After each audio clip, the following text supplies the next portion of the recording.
Second.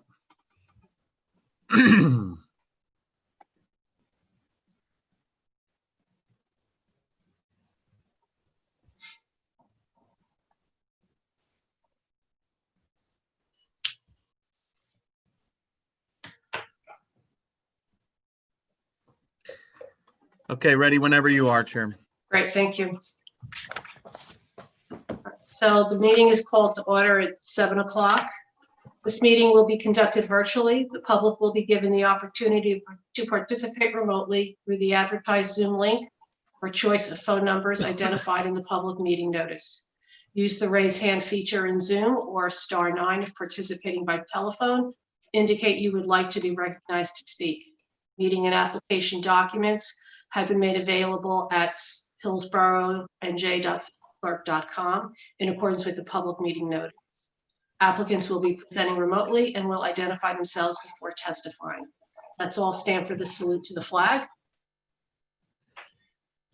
I pledge allegiance to the flag, United States of America, and to the republic for which it stands, one nation, under God, indivisible, liberty and justice for all. This meeting has been duly advertised according to Section 5 of the Open Public Meeting Act, Chapter 231, Public Law 1975, Sunshine Law. Notice of the 2020 annual meeting schedule has been provided to the officially designated newspaper, the township clerk, posted on the bulletin board at the Hillsborough Township Municipal Complex, and posted to the township's website. Additional notice has been provided to communicate that this meeting will be conducted in accordance with the governor's executive order pursuant to Public Law 2020 C11, which allows for meetings to be conducted electronically. Patrick, would you be able to do the roll call, please? Yes, I can. Mr. Julian? Here. Ms. Specialini, she's not here. Ms. Wilkins? Here. Mr. Hollandinger? Here. Dr. Abrupta? Here. Mr. Massapolito? Here. Vice Chair Foley? Vice Chair Foley? Yes, sorry, I had some feedback. Here. It's okay.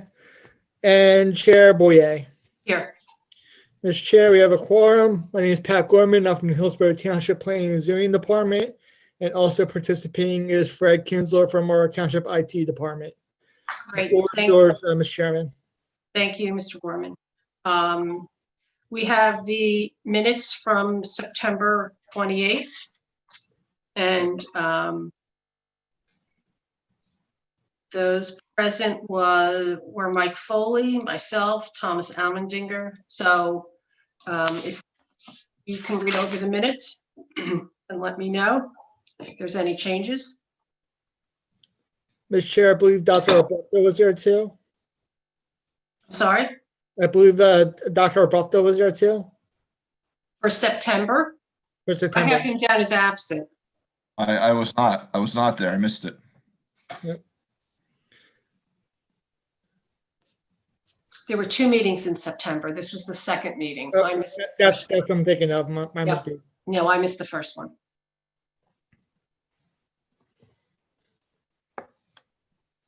Rolling sheet.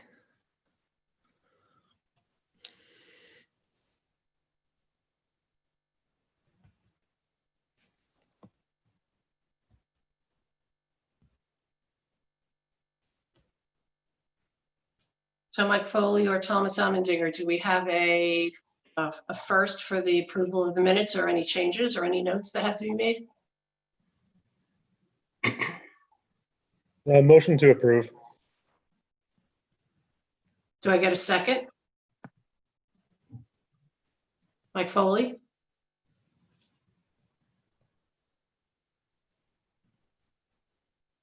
Mike, you have to unmute yourself. Sorry.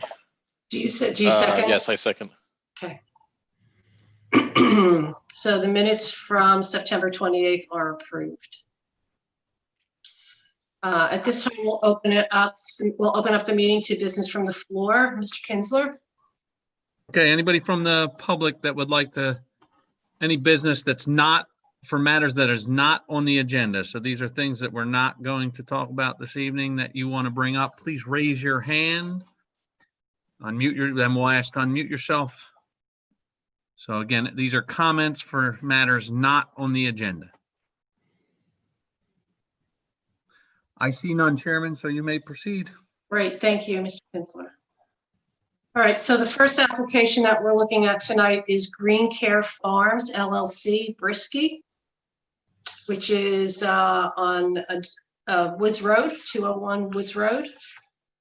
Is there anyone on the call that is representing that applicant? Yes, good evening. David Singer from Vela Singer and Associates on behalf of Green Care Farms LLC.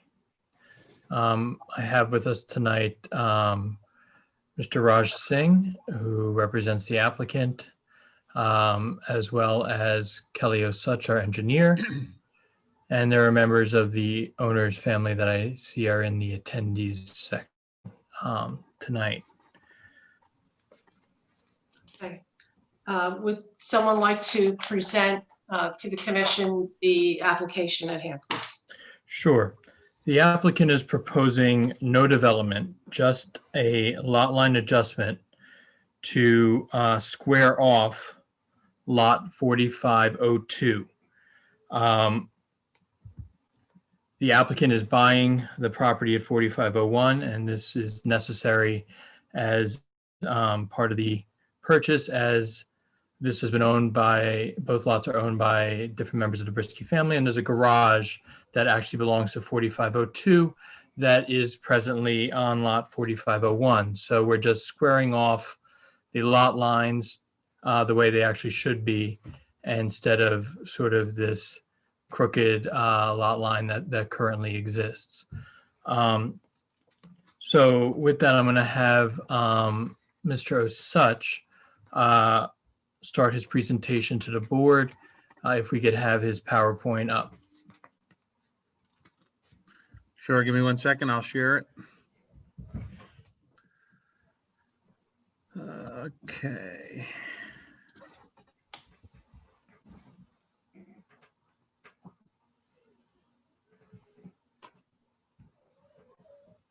Okay, can you see that? Yes. Okay, so I'll run through it as you need, Mr. Osuch, to scroll through your pages. Just let me know. Okay. Thank you.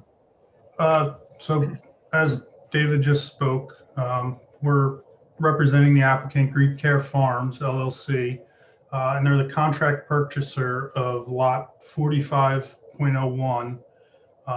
And the owners of lot 45.01 and 45.02 currently are under a common family trust, I guess. And you could go to the next sheet, please.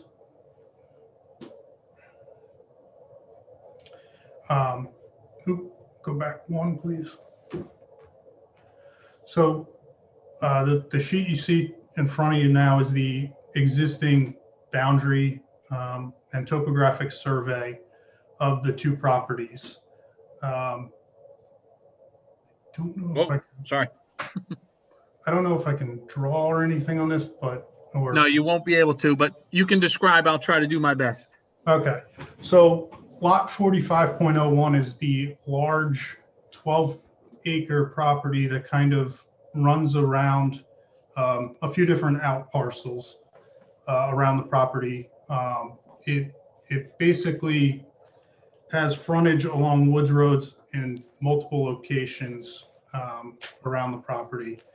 Lot 45.02 is that odd-shaped, almost diamond-shaped property in the middle of the site, right along the curve of Wood Roads, and kind of to your left, if that's your mouse. Here? Yeah, right there. So that's 45.02. On that lot currently is a residence and a driveway and a septic field and a well. The current owners of the overall property and this property are going to maintain that property and live there after the sale to Green Care Farms of lot 45.01. But in doing so, that existing garage that's shown on 45.01 would need to be basically moved, or the lot line itself would have to be adjusted to get that garage, which is part of the residence and used as part of 45.02 currently. We would need to get that building onto the proper lot. So if you go to the next sheet, we've proposed the lot line adjustment to basically, as David said, square up the lot so that those odd shaped diamond lot lines are kind of no longer there, and the garage is now located on 45.02, so that the current owners can use and operate that garage going forward after the sale of lot 45.01. So as part of this actual lot line adjustment or subdivision application, there really is no physical development being done. It's literally just moving imaginary subdivision lines or lot lines just to provide, like I said, basically move an existing building onto a lot where it is currently used and will be future used. There's no real proposed impervious surface as part of this. Whatever's there currently is gonna remain. The lot calculations of impervious coverage will be adjusted because things are moving off of one lot onto another lot, and the lot sizes are changing minorly, but relatively staying the same. And there's no real cutting of trees or removal of any physical environmental things that are on the site. There was a investigation done on the site to see if there were any wetlands. There are none. There's no streams on the property or near the property. And even if there were, like I said, we're not doing any real development that would affect any of those environmentally sensitive features. So if you go to the next slide.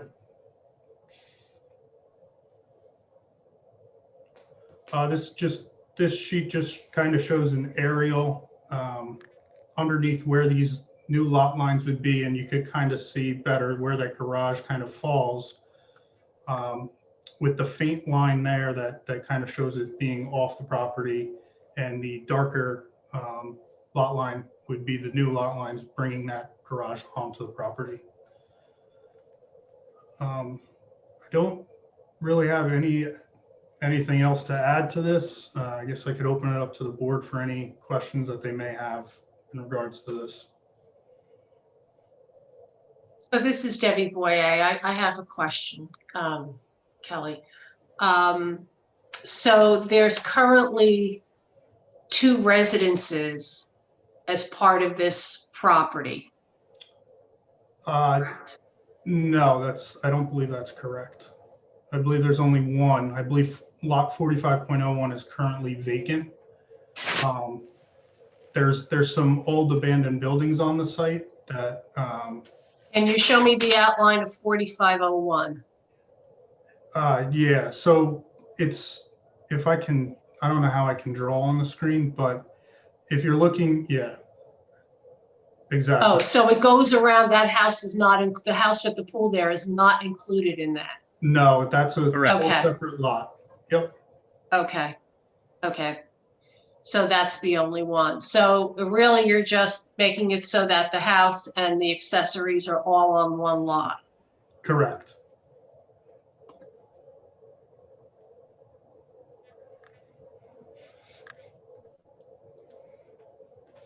And that's 4502? Correct. The existing lot is 45.02. The existing garage is located on 45.01 the lot line would move to get it onto 45. Right. So 4501 then is all undeveloped property? Correct. I think there are some old structures on the property that were part of the old agricultural use on the site. But the intent would be to remove those in the future.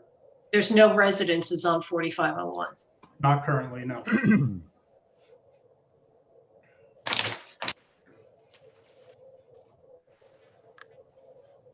Deb, I zoomed in, so, you know, it's a little bit easier to see, I think, now for you Yeah, guys. it is. Okay. Thank you. Sorry. Does anyone, do any of the members have any questions on this? There was a, let's see. This is Louise. I don't know how to raise my hand. I'm sorry. I'm kind of a novice at this.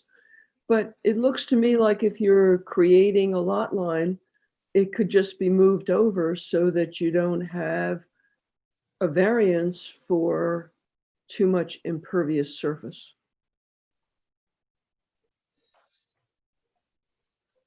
Is it over the allowable? Yes, I believe it's 22% and the allowable is 15.5. So it would seem to me by looking at this diagram that's in front of me right now, that that line could just move over and the variance would go away and the impervious surface problem would go away and we would have everything conforming. The reason for the sizing of the lot, so to speak, is to relatively maintain the size of lot 45.02 as it currently exists. So while your point is well taken, the idea here is we don't want to make 45.02 now larger than it currently is for the owners.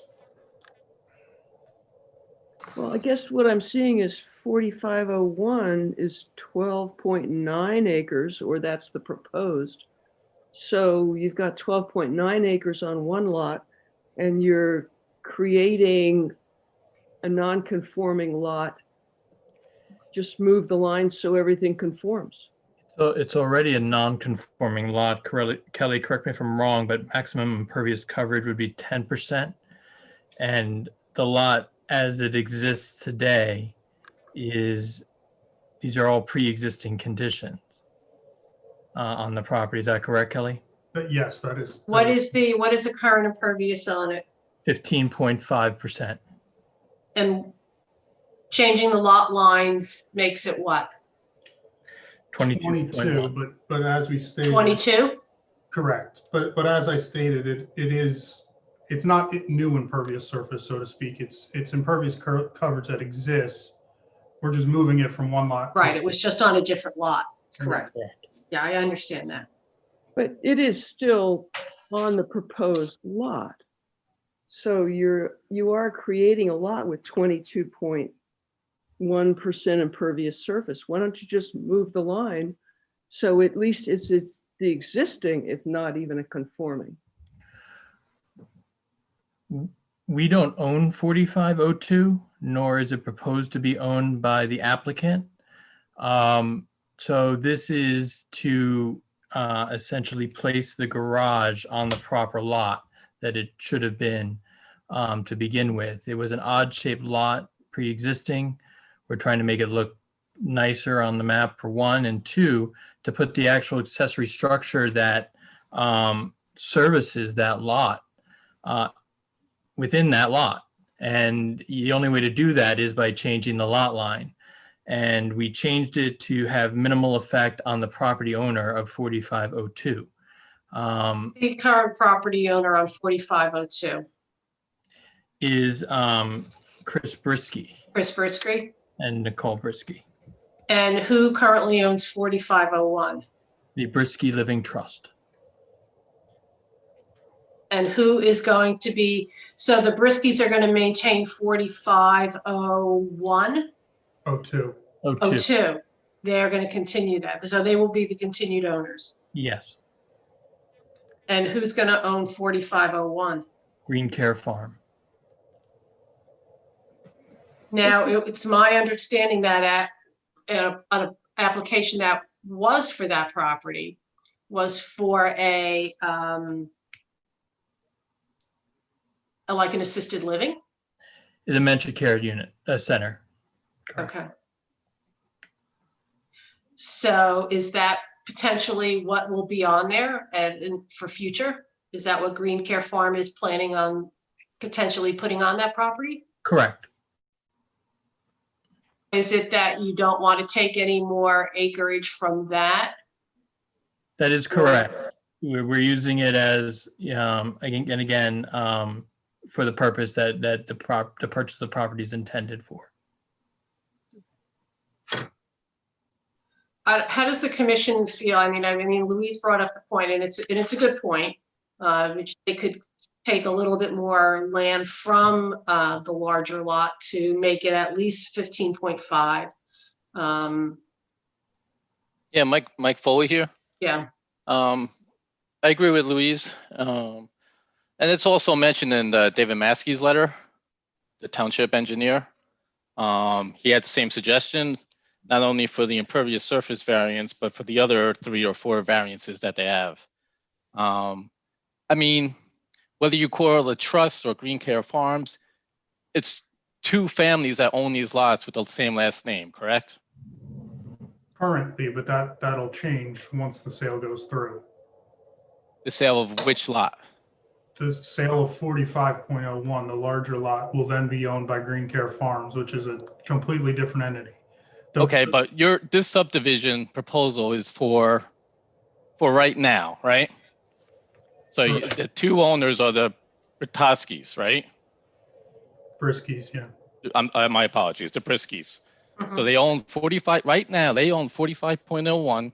They own lot 45.02, correct? Yes.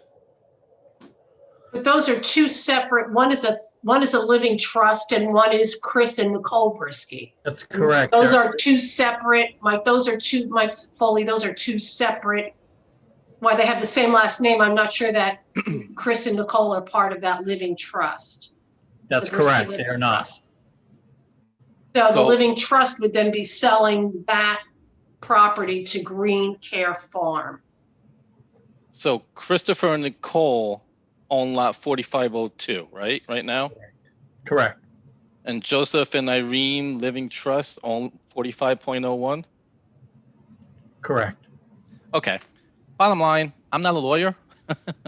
But I take Louise's and David Maskey's, I agree with their recommendation. If you can limit their, and I don't know how much pool we have, but if you can move a lot line to minimize or eliminate variances are supposed to only be for when you absolutely can't meet township ordinances. In this case, my perspective at least is you can meet those, at least some of those variances by extending that lot. Now, if it reduces what you're able to sell, so be it. But I agree with Louise and David that we should recommend that they expand the lots to minimize variances. And maybe that's more of a, Neil, maybe that's more of a question for the planning board. I don't know. But since we're talking about it. I agree with that also. Neil, do you have any perspective on this? This is going to the planning board. Yeah, I would agree with that premise as well. Edward Brisky has his hand up if we can bring him in. Yeah, this is Fred Kinsler, IT. I was just waiting for the board to have, questions from the public on this. So if Chairman, if you want Mr. Brisky to speak, we can do that now, or Is he wait one till of you the guys are done. applicants, or is he The owner business of from the floor? He's owner of 45. He's the trustee for 40 trust of 40 that owns 4501, and the oath of affirmation was sent to Deborah earlier as well. Okay, so he's not just John Q. Public. He's representing one of he's part Yes, of the application. Yes. So Yes. Okay, that's fine, Fred. We'll allow him to speak then. Yes. Mr. Please, Brisky, thank if you. you could unmute yourself, you could speak now, please. Thank you. Hey, good evening, everyone. Can you hear me? Yes, we can. Yes. Okay. I want to give a little background and history of how this came about. My father built this house in 1971. I was 16 years old and helped him build this. And there was a garage that was being used as part of that property. That garage was existing, and we just put a new roof on it, made it usable, and it was part of that property and used for 50 years. My dad passed away in 2010, and my mom is living with us, and she has Alzheimer's, fourth stage Alzheimer's. So I was going to sell the lot with the house, and luckily my nephew, Christopher Brisky, I asked him if he'd be interested because I wanted to keep it in the family, because other developers wanted to come and knock down a perfectly good home, and it would break my heart because it was a house that my dad and I built, and it would have been nice for me to be able to still come there and visit, see the family, and have it continued under ownership of the nephew. So he agreed, and we sold the house, and it's helping to take care of my mother. And then the rest of the property was also my mom and dad's, and it was in a living trust. And what we're trying to do is just keep that lot used the way it was, and to try to shape the lot to where it makes sense. Now, Christopher and Nicole agreed on this. I agreed on this. The buyer did. It took us many months to get to this point, looking at side yard requirements, and setbacks, where the well is located, all of these features, as well as look at where the original lines were. And what we did is we really moved them as minimally as possible, and the property can be utilized as it was before with minimum disruption, and allow Green Acres Farms to have the most utilization of the raw land, because I know they're going to have greenhouses, they're going to have some animals on the farm, and some other things that they're talking about. So what I tried to do, and what Chris, we tried to keep the lot size the way it was, because the other lot was a trapezoid, because my dad back in the 90s was going to develop that and make a cul-de-sac, but due to his health and other situations decided not to do that. And that's why we have that odd lot, trapezoid lot. So what we're trying to do, as you see, we made the lots line, the back lot line is parallel to the other property line. It's parallel to the property to the right of it. It's parallel to the property to the left of it. And it looks nicer. It makes the lot next to it that you can utilize it, because then that's a conforming lot. It has 200-foot frontage. The side lot can be utilized more efficiently, because then if you move that property line over, you get another wacky property line that really can't be used for anything. So we tried to minimize the impact so that this property can be used most efficiently for the buyer, or for anyone else for that matter, that would like to use that for their purpose.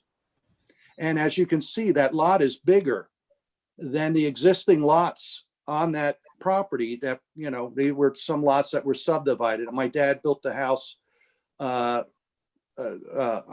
you can see the next lot over, which is closer to Amwell Road.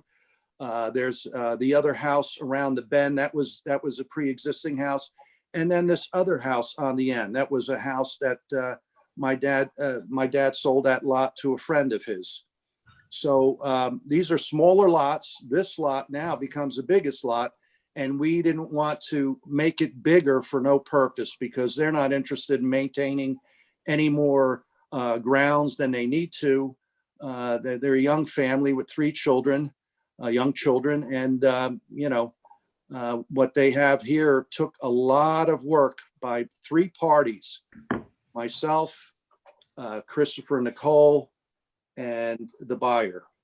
And we're trying to I think the buyer that the proposed Green Acres use of this is very nice. And actually, since my mom has Alzheimer's, I think this would be a nice thing to use the property as a memory for her when she's gone. And instead of, because we've had developers that looked at it, wanted to buy it, and they wanted to knock down the house. They wanted to put in, 14 homes in there and put in streets and everything. I didn't want to have it developed like that. I wanted to keep it as minimally developed as possible. And when this applicant came to me, I thought it was a perfect use. And what we did is allow him to be able to use this property in that manner and minimize, configuring the other property beyond what was necessary for the current owners, my nephew, Christopher and Nicole Brisky. Thank you, Mr. Brisky. That was, it was very nice to hear the history of the property. And I understand. I understand that it took a lot of thought to go into how to set up the lot lines. I want Mr. Brisky, I want you to realize that we are an advisory group to both the planning board and the Board of Adjustments. And we can make our recommendations, and then the planning board can do, and the Board of Adjustments can do with those recommendations what they please, whether they accept them or they not accept them. I think that Louise has a good point. And I understand the situation of the property. But I still think we want to, from an environmental standpoint, we are going to ask that the lot line be moved so that you're at least at the 15.5%. I don't know how far that would move that lot line. But that will be, let me throw this out to the board before I make that statement. So it's commission members, is anyone not in agreement with that? Because I know Louise is in agreement with it, Mike is in agreement with it, and Neil, I think basically you said that you agreed with it also. Is there anyone that doesn't agree with that from the commission members?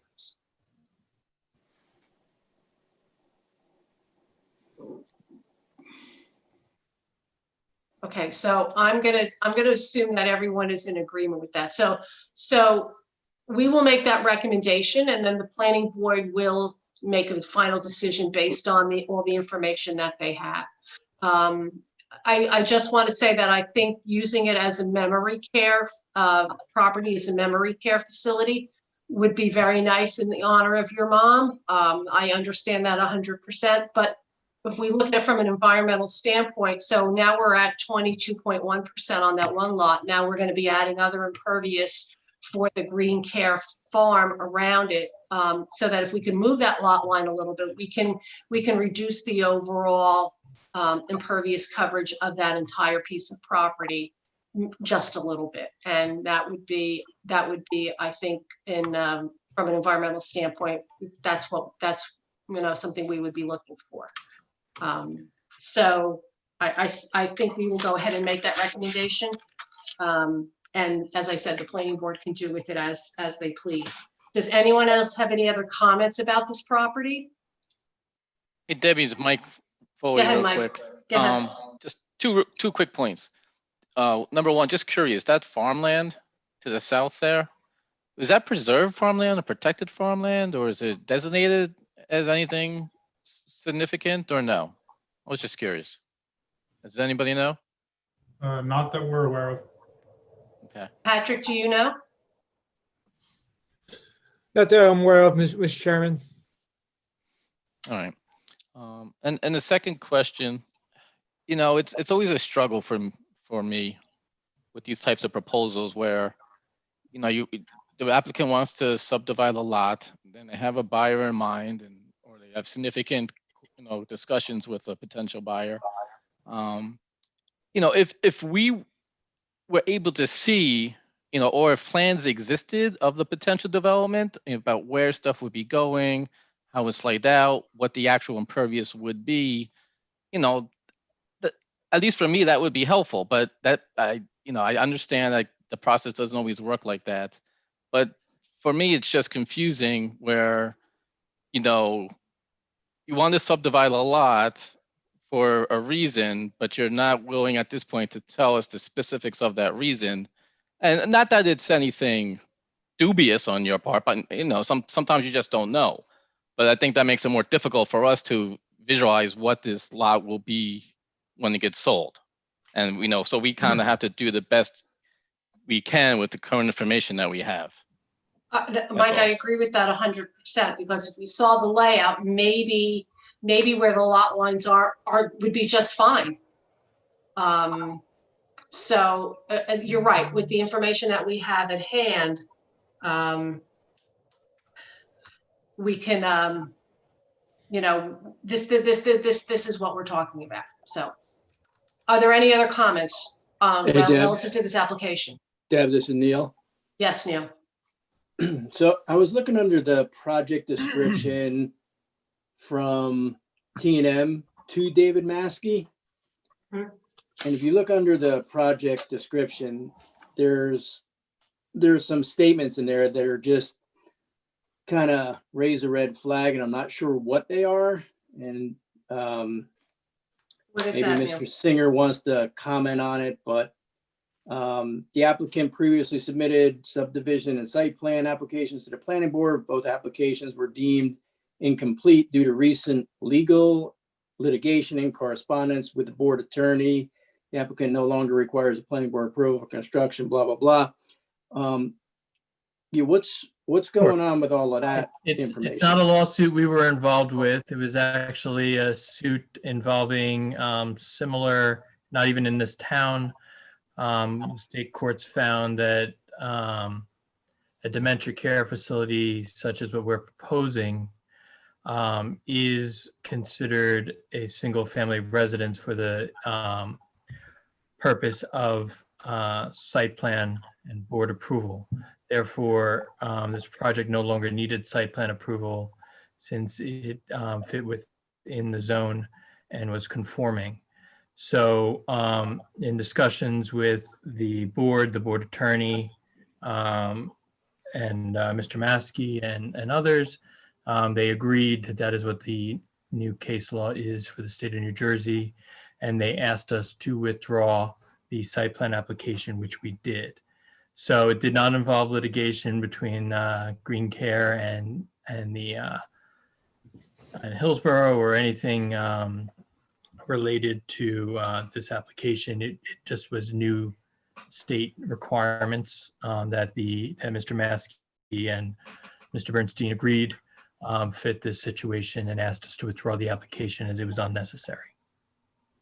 So the dementia care facility would conform to what you're saying? Yes, it's Okay. considered a single family residence for the purposes of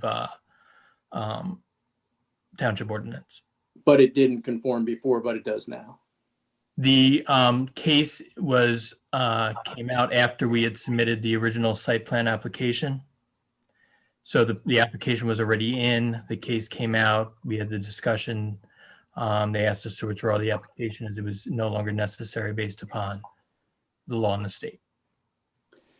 So when you do submit the plan for the dementia center, that'll be a situation where you'll be able to put that there, I guess is what you're saying?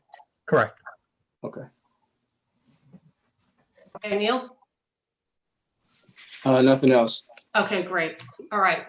Ms. Boyer, So- let me clarify one statement between Neil and Mr. Singer. Okay. They still need to go through zoning approvals.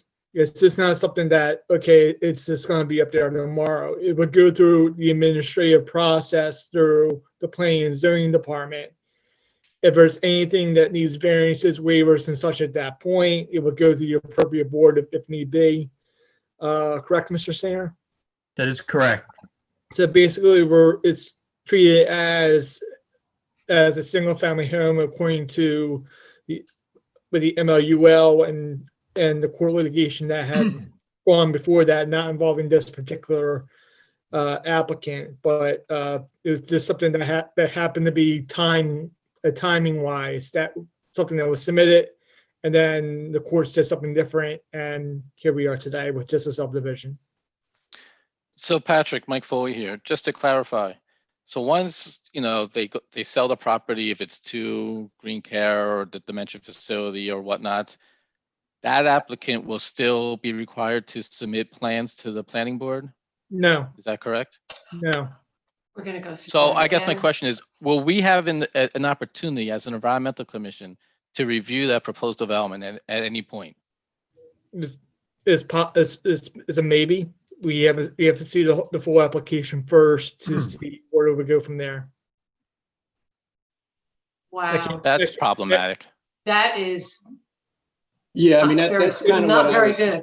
It's not That's- necessarily problematic. All we're looking for right now is a minor subdivision with a lot line adjustment. I That's think all I this- know now why they're doing that. Okay, so in response to that, we will make that recommendation that lot line be moved to 15.5%. Yeah, I mean, that was my point. Yep. When I was reading that. Okay, So thank you, I Neil. wasn't kind of definitely raised a red flag. Yeah, okay, great.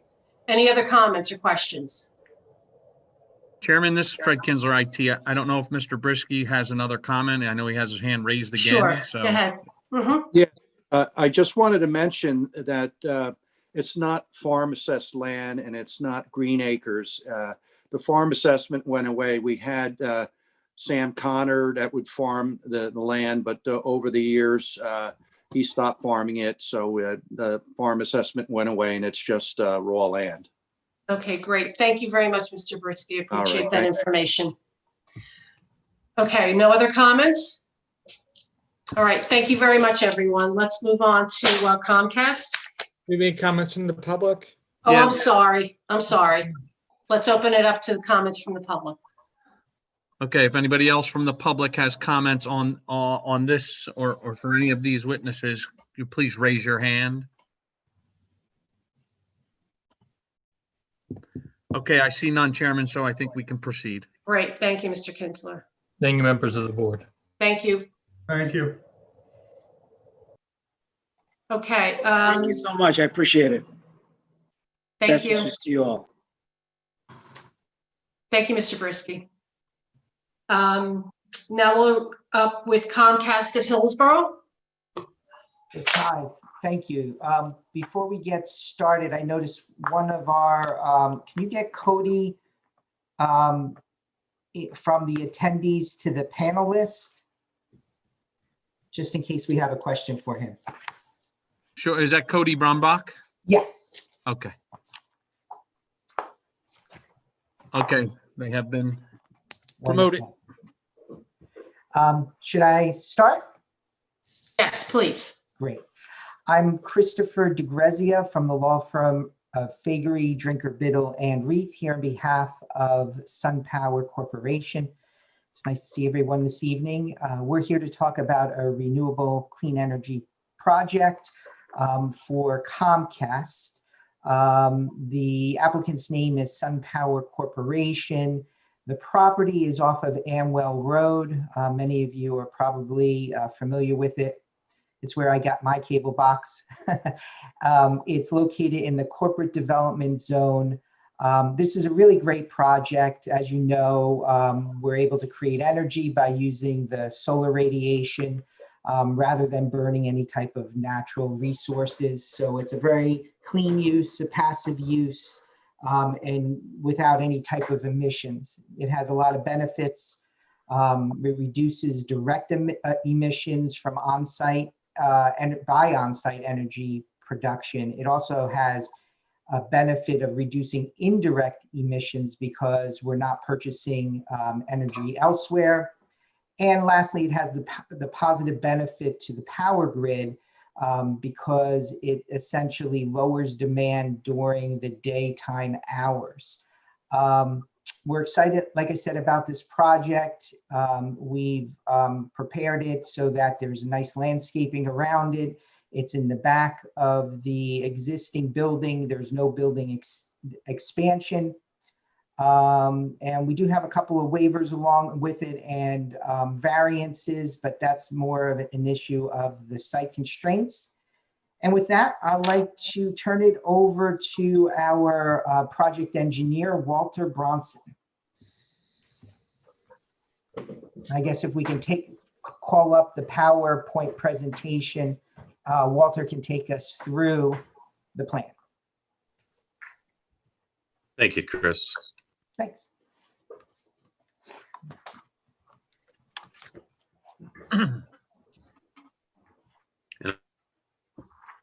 Back here, so hopefully you can hear me okay. Yes, we can. Yes. Thank you.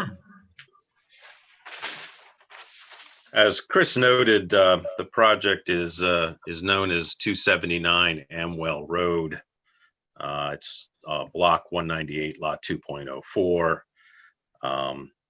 and it is in the corporate development zone. The proposed solar arrays will generate about 478 kilowatts of power, just under a half a megawatt, on the existing lot, which is 5.6 acres. And you can go to the next slide, if you will. I think it shows things a little bit better. That's just the overall location there that's shown.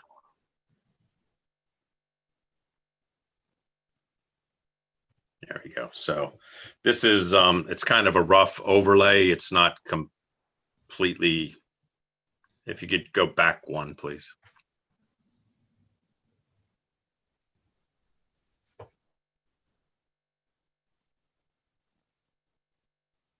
Is that the slide, Mr. Bronson? Yeah, if you could go back one slide, please. That's Yes, the first thank you. slide there. That one's fine. Thank you. Okay. The just to continue. You see, I've got delay. I'm sorry. It's the second slide that I'm looking for. Okay, this one? Yeah.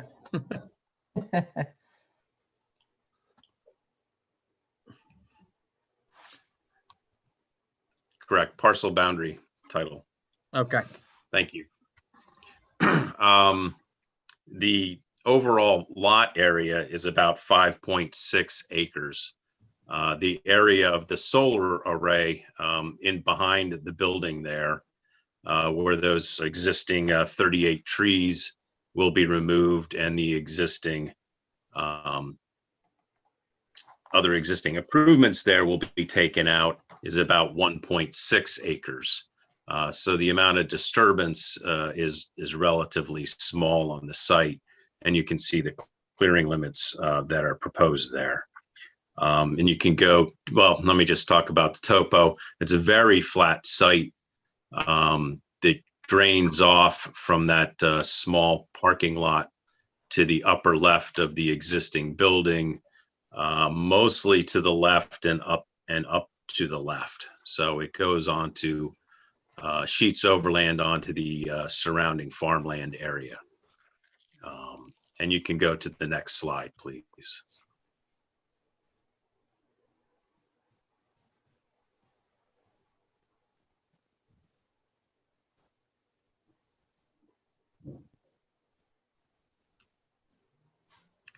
So this this plan depicts the actual arrays. It's what we call a ground mount system.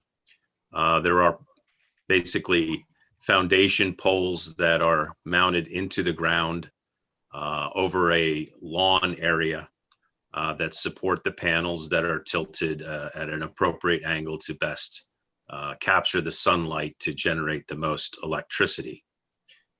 You can see that along the northern edge, we have 107 replacement trees along that property boundary in addition to being replacement trees, they provide a buffer to the adjoining property, although that is just woodland up there. We wouldn't want to plant larger trees to the south or directly east or west of the array, as that would block sunlight to the solar system. The hatched driveway area will be a permeable stone and plastic grid system that's grassed over top of, as requested by the fire marshal, that will loop around from the existing parking lot around the northeast corner along that north row of trees. Sorry?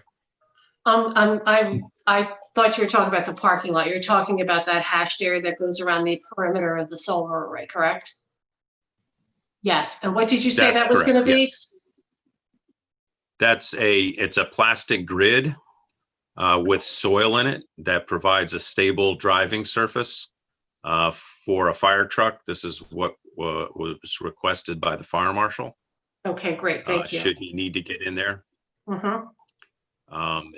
It's deemed to be a permeable surface. It's not something that's compacted. The plastic grid provides the stability should a vehicle ever need to go in there, which isn't deemed, would not be necessary on a regular basis. Maintenance here would be by foot traffic from the gates. There's not going to be vehicles driving in here on any kind of regular basis at all. The grasses that are planted are intended to be less than 2 feet tall, although they will be mowed on a as needed basis. They're intended to not grow high enough to block sunlight that goes to the solar arrays. Gates are provided in the perimeter, 6-foot chain link fencing as necessary to get access to maintain the facility, and as again requested by the fire marshal for the project. The only impervious that we're proposing, other than the fence, other than the posts themselves, is a small concrete pad that will hold the electrical equipment that's on the right side of the solar array, right about the middle there, where the electric lines all kind of come together. That's where the transformers that will be, that take the electrical current from direct current and make it alternating current, and then run it over to the building where it will charge the building. The only other improvement that we're proposing is we will put in an electric vehicle charging station in front of the store. That is really the only thing I think that anyone will notice about this project when they come to the facility. Basically, there are existing woods and scrub brush, I would call it, as you could see in the aerial photos, around the south and west sides of the facility that will help with the buffering to the adjoining properties. But there's really not a whole lot out there to see. I don't know if you want me to go into any more detail on it at this time. The rest of the plan set, includes our soil erosion details. The project has been reviewed and approved by the Delaware and Raritan Canal Commission. And that's really all I have for my presentation. Do we have the DNR canal approval in our packet? Yes, we do. If you don't, we'll certainly get you a copy of it. No, we do. I was looking through the file, Mr. Chairman. We do. It says it's exempt. Is that correct? That is correct. That's correct. It is exempt. Okay. What are my questions? Bear with me. Okay. How many trees will be removed, and what's the count on what you're required to replace as opposed to what you're actually replacing? There are 38 trees being removed, and there are 107 replacement trees. I apologize, I don't have in front of me exactly what is required. Let me see if it's in. Okay. This is Tom Almendinger. It says that you're matching what you're supposed to be matching. Thank you. 107 to 107. And we'll certainly agree to abide by the recommendation from the township's professionals to add additional species to that buffer so that it's not a monoculture. Well, it's interesting you say that because I was going to say whoever came up with these plants should be commended because they're all native. However, the non-tree species, the herbaceous species you're planting are curious because they're rare and some of them are northern species, so they just may not be very successful. But they are really good species, but I just don't know they're good for landscaping. The two trees you proposed are decent. I'm assuming they chose shorter growing trees so they didn't shade out the solar array over time, because most species they chose were shorter trees, dogwoods and service berries, so that's pretty decent. But yeah, I would recommend you think about the herbaceous plants. If you're going to waste your time and effort doing that, you maybe want to look at something that's more successful. We will certainly do that. Great. Thank you, Tom. What is the status of any wetlands on the property? I'm sorry, I should have mentioned that. There are no wetlands on or in close proximity to the project. And the property is also in flood zone X. There's no flood zones on the property.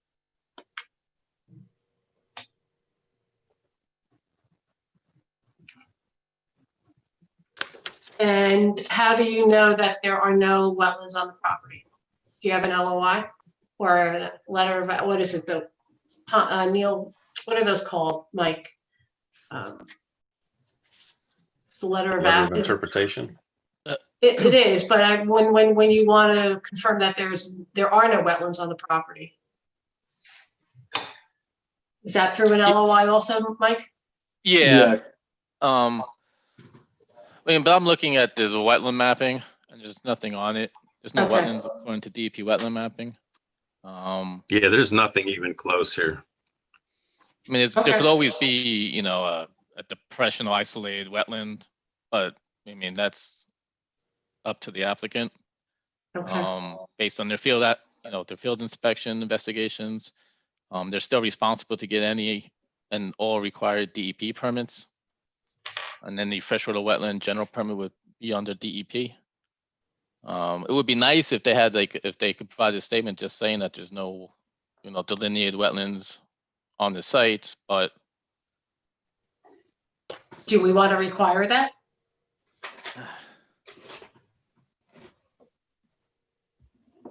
I don't think it's needed for this. I mean, it's so small. I mean, I would say no. All right, thank you. But again, if something happens, and inspector goes out there during construction and then comes upon, or DEP or site erosion sediment control from the conservation district or DNR canal, if anybody goes on site and they find a wetland out there and they're, constructing in it, well, then they'll have to stop work, get a permit, but that's all at the applicant's risk. So it might be, and it's only a suggestion, to get a soil scientist to take a walk out there to verify and provide a letter to the applicant saying that, there are no wetlands on the property. It's just a paper trail for yourself.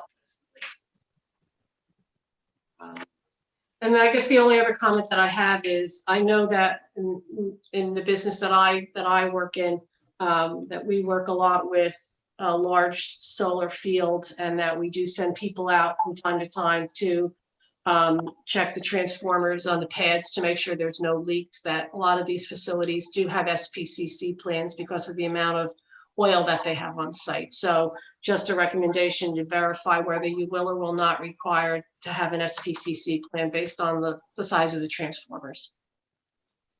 Those were my only comments.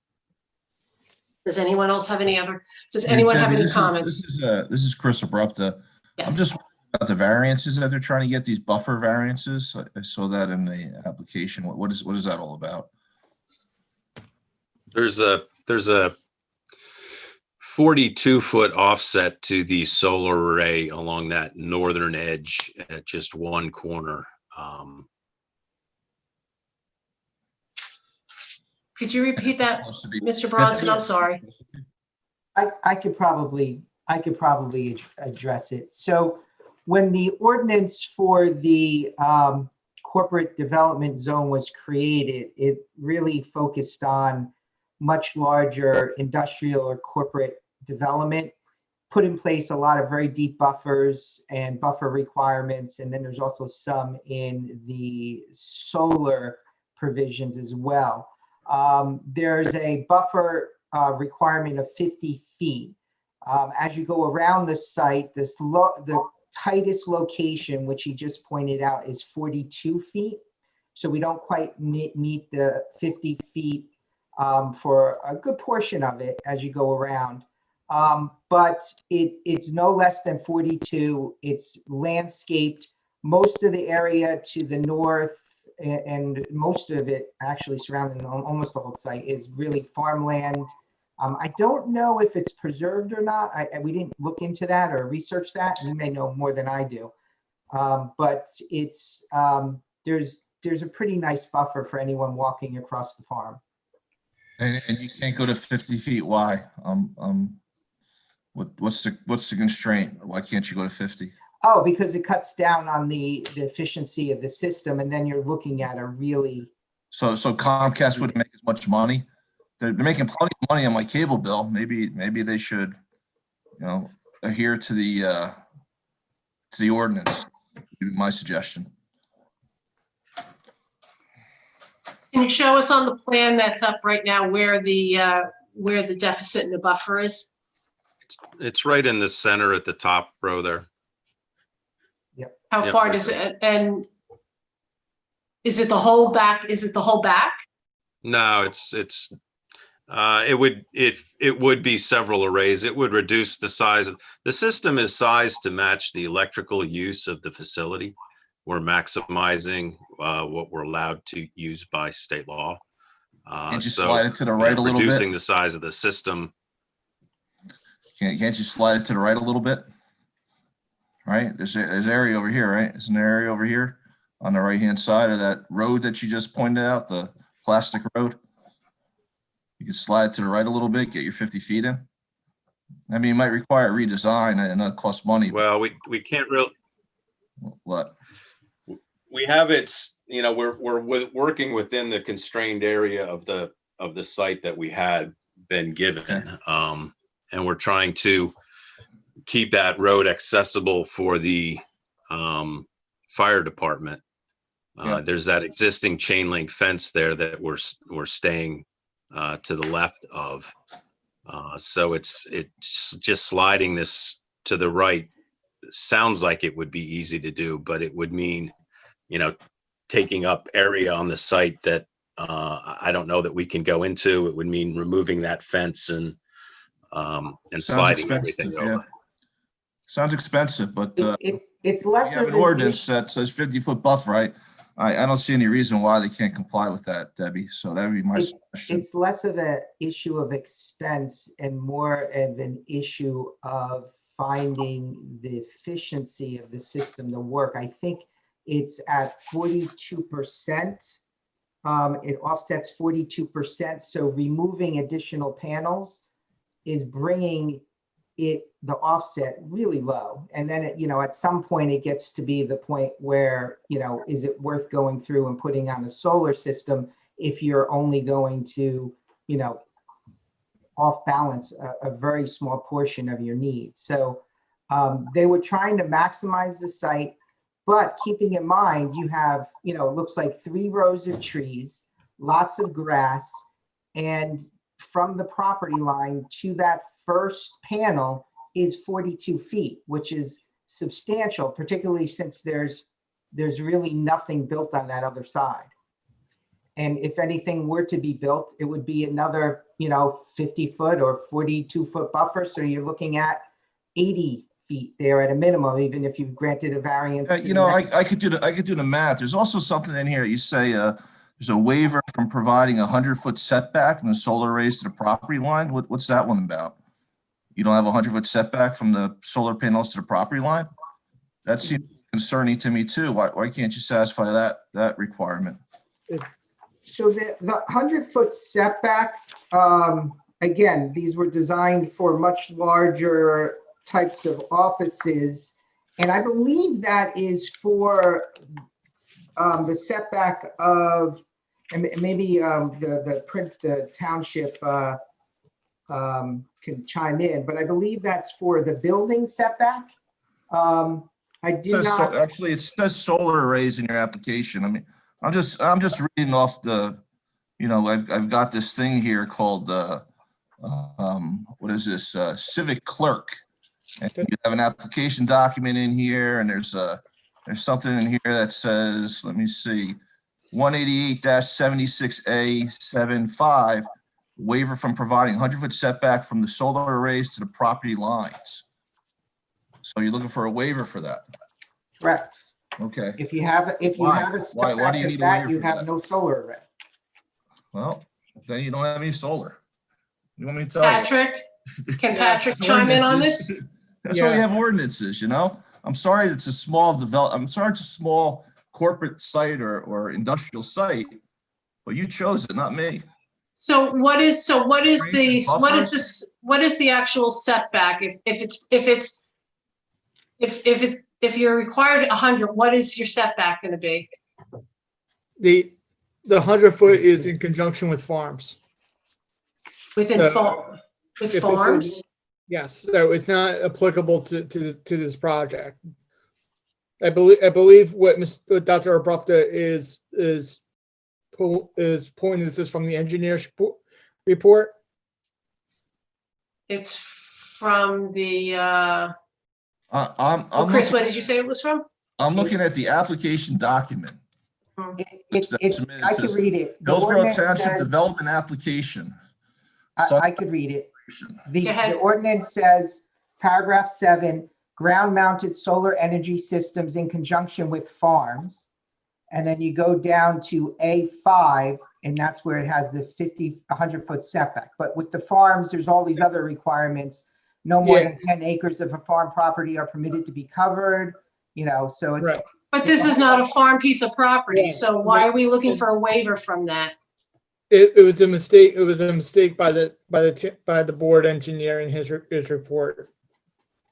It wouldn't be a part of It's in your project narrative. I didn't make it up. I'm just reading what you guys submitted. So Patrick, it's not applicable. It's in your project narrative. It's a proposed ground mounted solar array. It was received July 17th, 2020. Yeah. Item number 3 in this list of numerous items that you're seeking waivers for. There's 5 items. Yeah, Dr. Bucko wouldn't be Monuments, you want waivers from that? I mean, that's keeping surveyors out of work. You should put property corners in there, concrete corners. So Work for people in our area. So For that. So that waiver does not apply to this property then, is that correct? No, it's not a farm. It's not a farm Right. property. There's an additional wording about this in the CDZs and ordinance too. About CDZ. having 100-foot, but it's not applicable because it's not farm. So Debbie, I'll be quiet, but my recommendation is that they should not be given any waivers for any of these buffer requirements. And they should not be given waivers for the surveying monuments. There's reasons those are in the ordinances, and I don't see any justifiable reason to waive that. If they have to make the solar array a little bit smaller, they have to make it a little bit smaller. I mean, we just went through the last application. We're arguing about 15.5% impervious cover. And somebody said, well, that's what the ordinance is. So why does this guy get a waiver and the other guys don't? So I'm just saying that's my suggestion from we're just an advisory board, Christopher. So, I'm sure the town's going to let you do whatever you want, but I think we should really, I don't really see a reason to give any of these waivers.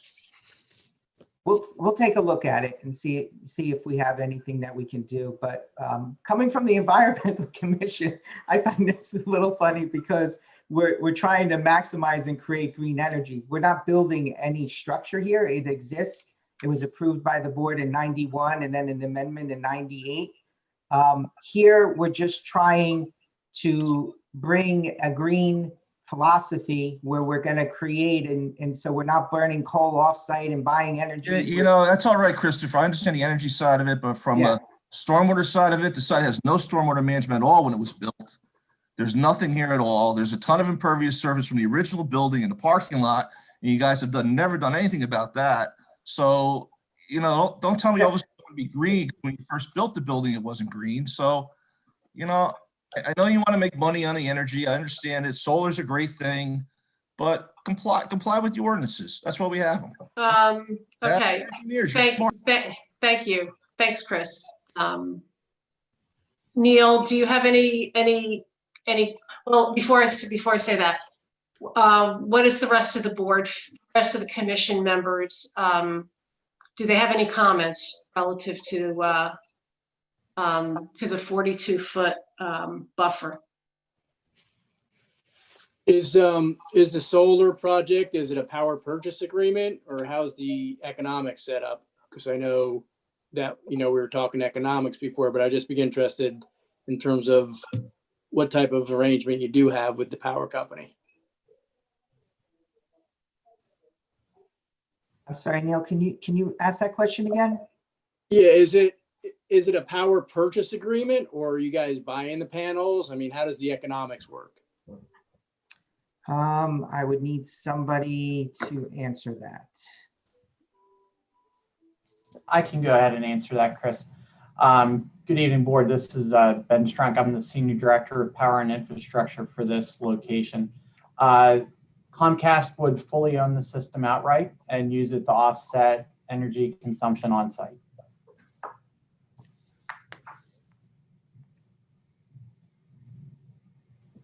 I mean, I understand where, you know, Dr. Abrupt is coming from, so I can't sit here and say that I don't agree with him, but I mean, there's a lot of variances that I've seen gone through for different reasons. So sometimes there's no rhyme or reason. Sometimes it's just one of those things. So I don't really have any comment beside, you know, I know sometimes there's attorneys that get involved in these type of things. So, but from, you know, from an environmental and ordinance standpoint, I would have to agree with, you know, with Dr. Abrupt on this. The only other thing I would say is I also saw that letter requires a stormwater construction general permit. Must file a permit prior to starting soil disturbance activity. So we should include that in our report as well, just that they have to have that before they start construction if the planning board approves it. Okay, we'll put that in our report. Does anybody on any other members of the commission have any comments about the 42-foot buffer waiver? The 50-foot buffer waiver, excuse me.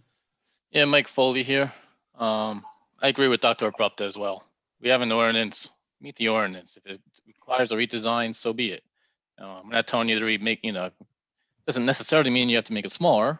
Maybe you have to go on the other side of the fence. Well, then you revise your plan. So if you know, I say they should meet the ordinances as written. Okay. Do you want to stay on this issue, or can I add some other? Do you have something else you want to add to it? Yeah, real quick. Yeah, I know it. You know, I love solar. Everybody loves solar. I understand that regardless of what happened in the past. Well, not regardless, but moving on from what happened in the past on this site, you know, solar's good, green energy is good, but what continues to baffle my mind is putting in solar arrays and taking down trees. It seems counterintuitive. You're taking down one environmental benefit for the benefit of another environmental benefit. And how many trees are we taking down? 107? No, we're taking down, we're putting up 107, we're taking down 38. 38 And so you're down, complete. new, 107 are new. Okay, so, and that 107 is completely meeting the tree ordinance Yes, reforestation? yes. Okay, well, that's good. Yeah, no economic hardship waiver there. I didn't even want to mention it, but you were correct. Well, And those trees being to the north will be allowed to grow, there's no limitation on their height? Is that correct? I think they're sized or the species is picked so that they're not expected to interfere. So they're just grow naturally. So what size, I mean, so what size trees are we taking down? Those 37, 38 trees? Those 24 dBH, 30 dBH, 5 dBH? I think I we mean, are they mature forested trees? I mean, we got two things. One, yes, it's good that we are replanting, but it's still going to take a while for those to provide the same values and functions of what you're taking down, right? And they may not even continue to provide the same values and functions if they're, a bald and burlapped 15-foot sapling that doesn't get much bigger than that. I don't know. Maybe.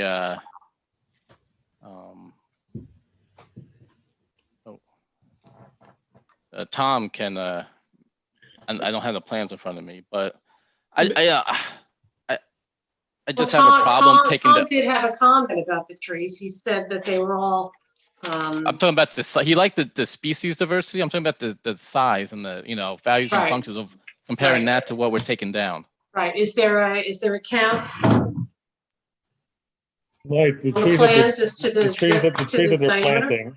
The I'm trees that sorry? they're planting, that's okay. The trees that they're planting, Mike, are shad bush, amelanchier, and they're and dogwoods. So they're probably maximum talking 25 feet. Yeah, What they're do not they, big. what do they take? Tom, is there anywhere in there that shows what they're taking out, the diameter of those trees? Yes. Let me see if I can find it real quick. Because there was a calculation that they showed. Yeah, I'm sure there was a tree survey. I just don't Here it have the is. information handy. Hi, this is Steve Mishkwito. Deb, it's shown on the site improvements plan. Okay. I guess it's the third page of their site plans. They're showing they're taking down 7 trees that are 6 to 12 inch caliper and 31 trees that are 13 to 24 inch caliper. They don't specify in the preceding plan at the species they're removing. They just show them graphically. Mm-hmm. Okay, thank you, Steve.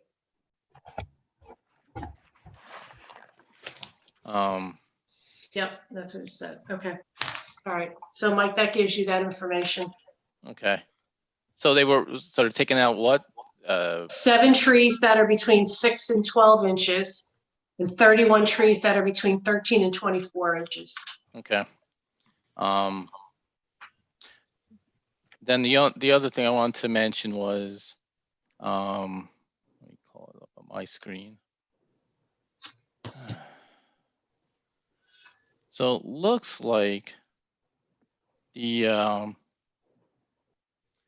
Inch Lines Linear Multi-State Historic District goes right through this property as into National Register eligible historic district.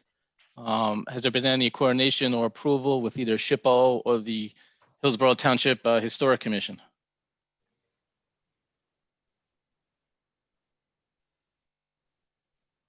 I did not think that it fell within the historic district. I'm not aware of any attributable structures there.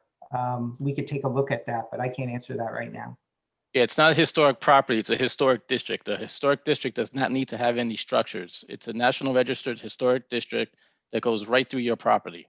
But is So it national? I would recommend that you obtain National Register Eligible Historic District, designated August 31st, 1993.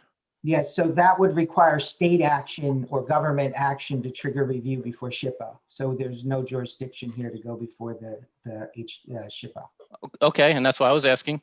The other thing is then I would recommend that this project go before the Hillsborough Township Historic Commission. but there needs to be a basis for the jurisdiction. It needs to be within the local historic zone for us to go before the local historic board. I don't see why you can't go before the historic commission, the local historic commission. We'll ask that question. We'll put it in the comment as that it was brought up and that that you need to follow up to see whether you need to any type of approval or to be seen by the Township Historic Commission. Thank you, Mike. Any other questions? That's all I got. Anyone else? Yeah, Chair Boyer, it's Pat Yes. Gorman. In regards to the last comment, we'll work with Mr. DeGraza if it needs to go before a historic commission, not because it goes through my position, my office. I'm sorry, could you repeat that again, Patrick? I'm Yeah, sorry. we'll work with Mr. DeGraza to see if this element needs to go through a historical Okay. commission. Okay, If it'll go through my office specifically, and we'll coordinate if need be. great. Thank you very much. Appreciate it. Okay, I think that's everything. So thank you very much. Chair, you want to open it up to the public for people? Yes, we do. I thank you, Fred, for keep reminding me, No problem. reminding me of that. I do see one hand raised, so if, Okay. again, if anybody else has things to state, I'll unmute you. So I see Bradley Dakaki, yes. are you there? Yes, can you hear me? Sure can. Go ahead. This is Brad DeCake. I apologize. I think Ben answered the question. My name is Brad DeCake. I work for SunPower, and there was a question posed about the type of contract, whether it was a PPA or a purchase. And I just raised my hand to throw in an answer there, but Ben answered quite well. Okay. Great, thank you very much. All right, thank you everyone on that one. Yeah, I don't see any other, Chair. You can proceed. Okay, great, thank you. Thank you very much. Have a good evening. You too. Okay, last but certainly not least, we have the Harvest Gospel Center. Yes. Good evening. Mr. Ogrodnik. How are you, Debbie? I'm fine. How are you, Michael? Good. So we're here tonight on an application for a use at 490 Hillsborough Road for a house of worship. This is an application for 180 seat church intended primarily for weekend services. This application proposes, typical stormwater management, parking, lighting, and landscaping. We're asking the board to have the existing home remain as a parsonage and as group prayer and religious education rooms. The application proposes demolition of the typical residential improvements, including the outbuildings, the garage, the septic field, and the pool area. This is located in the R zone as a conditional use, and we don't quite meet certain bulk variances as follows. There's an existing minimum side yard width of 195 feet where 200 foot is required, an impervious surface of 17.25% versus 15% that is required in the R zone. The township professionals have indicated that this necessitates a D3 variance, as well as potentially a D1 use variance for having both the parsonage and the church on the same lot. Tonight we have Craig Stiers, our civil engineer. We also have Pastor Fred Sue, HSU, who can be promoted. And I'm just going to introduce Mr. Stiers to explain the application. Good evening, everybody. Evening. I was fortunate enough to meet with Steve and Louise this afternoon to walk the property and kind of go over things with them, despite the overcast skies. But as Mike said, the lot is on 490 Hillsborough Road. It's currently just over 5 acres and is between, excuse me, Beverly Drive and Ardsley Road. And the property is 195 feet by almost 1,150 feet deep. Again, like Mike said, we intend to leave the house in place and use it as a parsonage, and constructing the church behind it. Church would have a footprint of 6,130 square feet, and the total development, including the church and the parking, would go approximately 500 feet back into the property, so it's not even halfway back. So the back of the parking lot would still be over 600 feet from the rear of the property. Excuse me, Mr. Stice, do you want me to put up the PDF files that we have? Sure, demonstration? couldn't hurt. Yeah, Okay, great. Sorry to interrupt you. Let me. no problem. Thank you.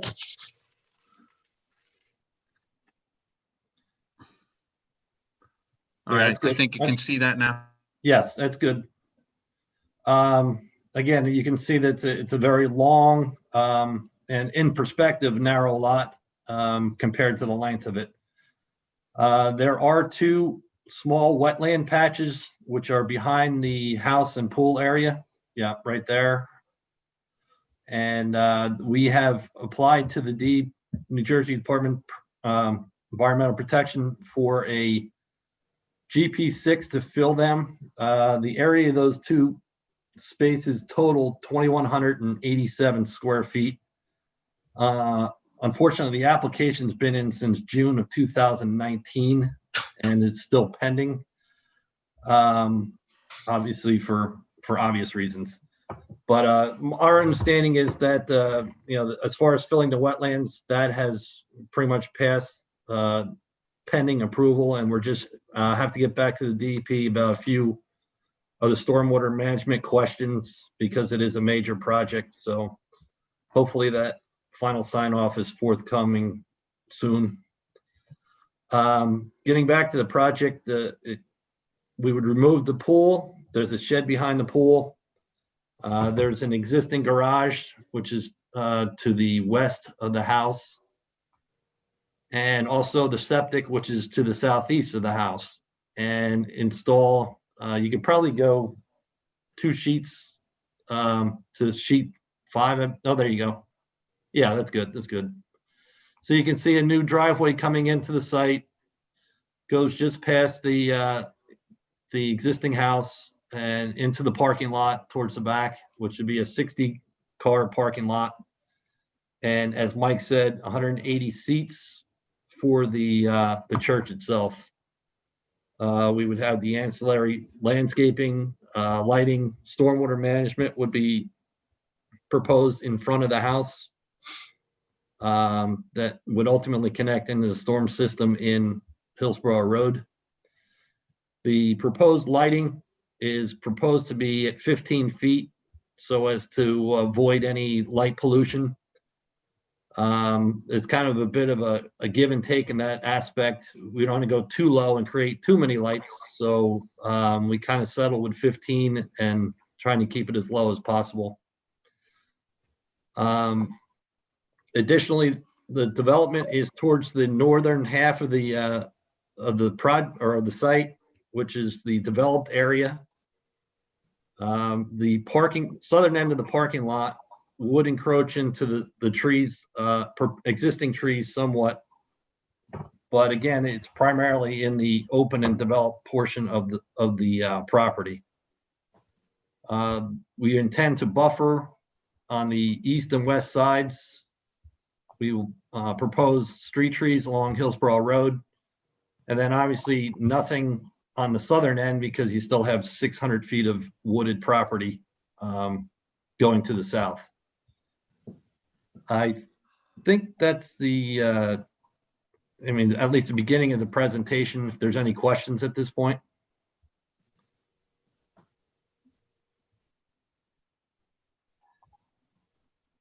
Would Steve or Louise want to talk about the points that they have relative to their site walk today, or do you want me to work off of the list I have.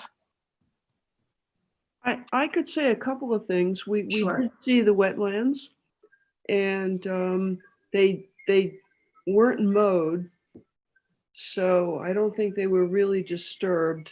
I think that they would need a permit to fill them. We did also see a depression in the back of the property that had no vegetation growing whatsoever. And that would be part of, I believe, the proposed parking lot. So I think we would need to see what had happened there. So I think, Steve, I'll let you say officially what we're asking for, but I think you were saying a phase 1 would be asked for. Yes, I believe for this property and its current use, considering its proposed use, a phase 1 would be appropriate. I did look at some historic aerials, this property and the properties to the east and the west, the two adjoining parcels, which also have this very long and narrow 5-acre lot. At some point in the past must have been part of one contiguous farm, because at one point in time, all 3 properties were being farmed, and it looked like this was the only building, residential building in the area. In addition, during our site walk, there was an old drum, staged behind one of the buildings. It was full of rainwater currently, so you couldn't tell if there was anything, what had been in it. It had been labeled as containing non-chlorinated brake cleaner, and it was and labeled as a flammable material. Also, I noted adjacent to the house was either on it's at the west side of the house by the drive. There's evidence that there was either a UST was either buried next to the house, or they had an above ground tank in the basement of the property, but you couldn't tell without going inside. Did you see staining? It was all covered. It's shrubs were pretty well grown over the area, and it had been relatively recently landscaped and mulched. There was some weed fabric down with mulch on top. Okay. Do you think that area that Louise talked about, that depression in the rear that had no vegetation and where the parking's going to go, you think that was a stressed vegetation area where there could have been some sort of spill or contamination of some sort? Potentially, it was definitely an area of stressed vegetation, and it seemed, rather, I'll say rather rectangular, the shape of it, and it could have just been a function of that's where water is draining to currently, and slowly drowning and killing everything, or it could have been an area of a discharge, from historic operations. Okay. So we're talking about a potential underground storage tank. I think doing a phase 1 on the property is an excellent idea, and I think we should recommend that.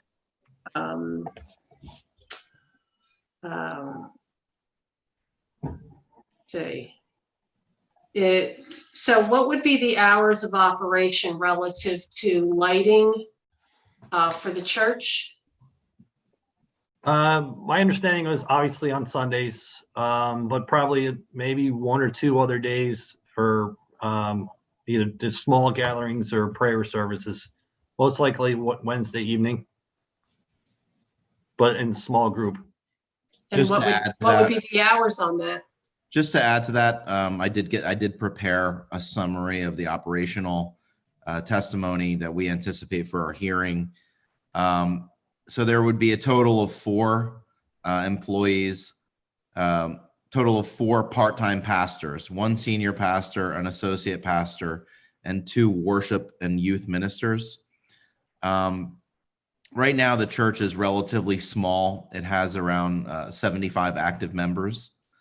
Obviously, around the holidays, you may get closer to 100. Right now, I've asked my client to do counts in his during his services, And right now there's 25 cars on average that park regularly during the service. And this is not, pre-pandemic. The operational hours would be, the primary services would be Sunday, 9 a.m. till 12 noon. And that's full worship and Sunday service. And that's up to generally or average of about 70 people. There's a prayer meeting on Tuesday night from 7 to 9, and that's less than 15 people on average. On Wednesday night, the young adult religious activities are from 7 till 9 p.m., and that's less than 15 people on average. Again, this is pre-COVID. Saturday afternoon, 2 to 6 p.m., there's various indoor-outdoor activities and prayer groups, less than 20 people on average pre-COVID. And on Saturday night, 7 to 9:30, there's a youth adult meeting. Michael, what was that last one? I'm sorry. On Saturday night, Saturday from night. 7 to 9:30 p.m., there's what they call an equipping class for adult and youth adult meetings, which average between 10 and 15 people. That's current. So with the expansion of the church to this property, those numbers will probably go up. That's the hope. 15 to 20, those numbers would increase. Yes, that is the Okay. hope, to grow, to grow a certain amount.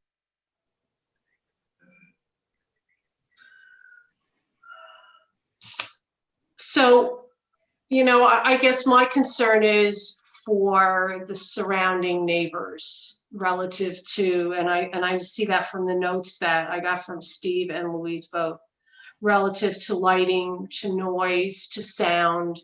How is that? How do you plan to mitigate that to the surrounding?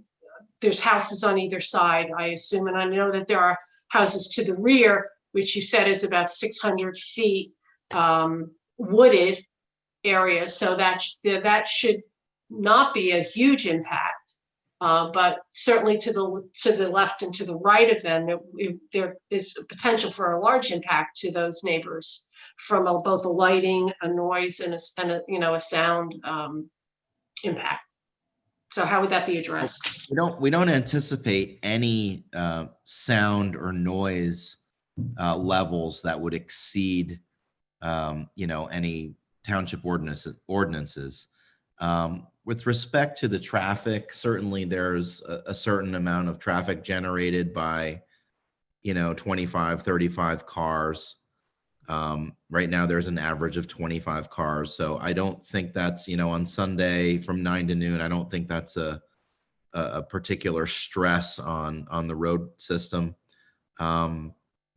And for lighting, well, first of all, I would say we're really heavily buffering both sides of the proposed building. It's a relatively low intensity use, and it's a relatively large lot. So I don't foresee a particular negative nuisance type impact on the neighbors. But certainly there would be some traffic on Sundays during the worship and services from 9 a.m. to 12 noon. And that happens to be the location on Hillsborough Road where the road narrows from having a side to having no side on the side of the road, and there's no plans to widen at that point. It'll continue to go down to just the one lane on either side. We are widening in front of our property. You are widening on front of your property? Yes. And just to supplement some of Mike's testimony, that there really are only 4 houses within 200 feet of this property. There's the 2 on either side, north or east and west, and then the 2 across the street from on Hillsborough Road. But as far as the widening, we are matching what really it really, I think it's just the property, these three properties that are narrow. Correct. So we are widening in front of our property. So ultimately, really, it would come down to the two properties on either side if they were ever developed. And then you would have the full widening of Hillsborough Road. And how far are you widening that road in front of the in front of the property?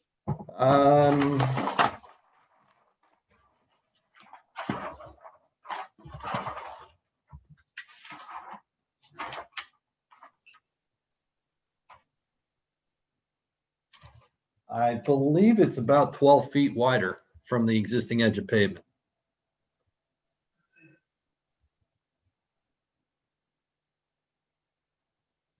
And your sidewalk too, right there? Is that, there's no sidewalk there, is there? Yeah, so, yeah, we have the sidewalk and also dedicating the additional right of way, obviously, for the widening.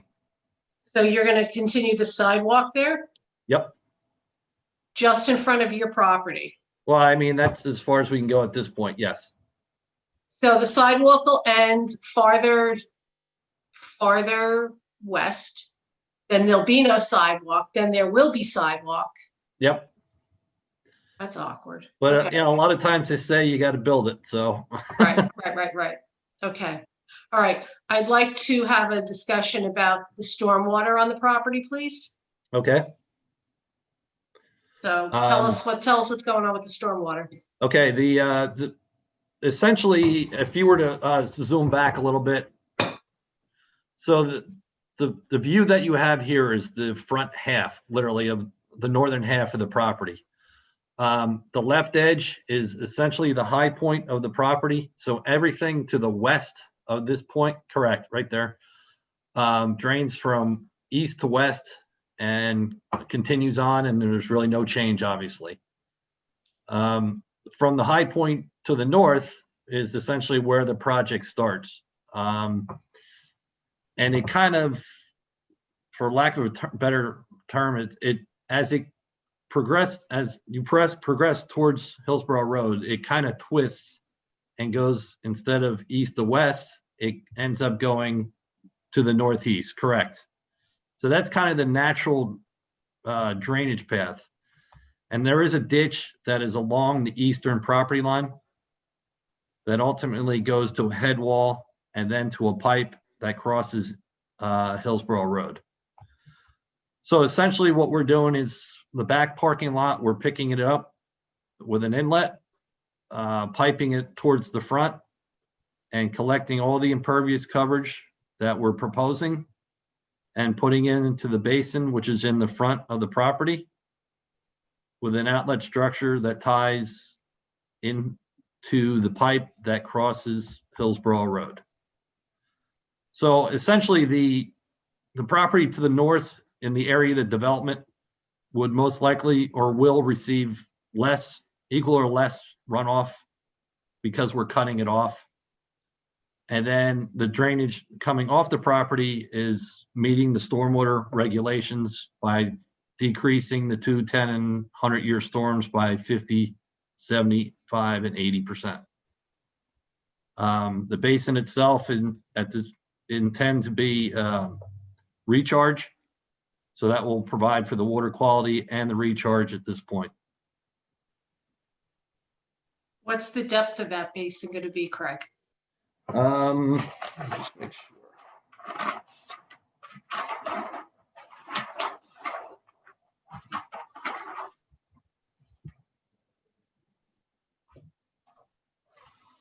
From the spillway, which is on the northeast corner of the basin, that elevation is 115, and the bottom of the basin is 111, so 4 feet.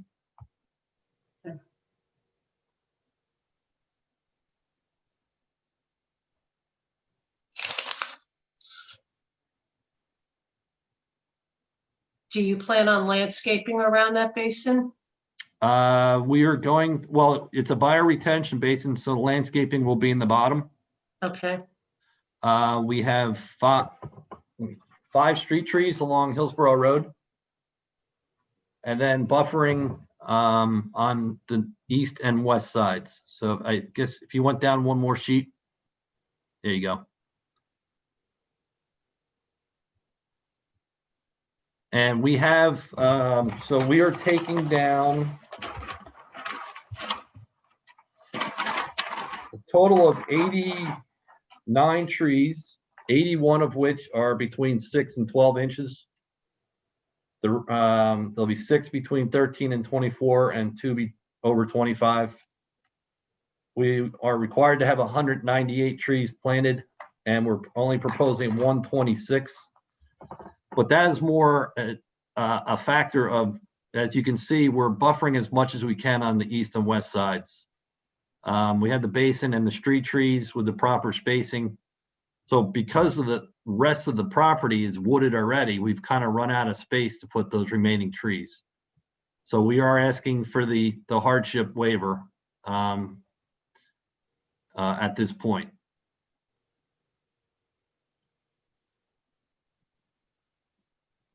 Are you changing the grade at all? It says here that you're the grade, there's proposing to change the grade from the rear of the parking lot to the building, bringing up the grade about 5 feet by the house.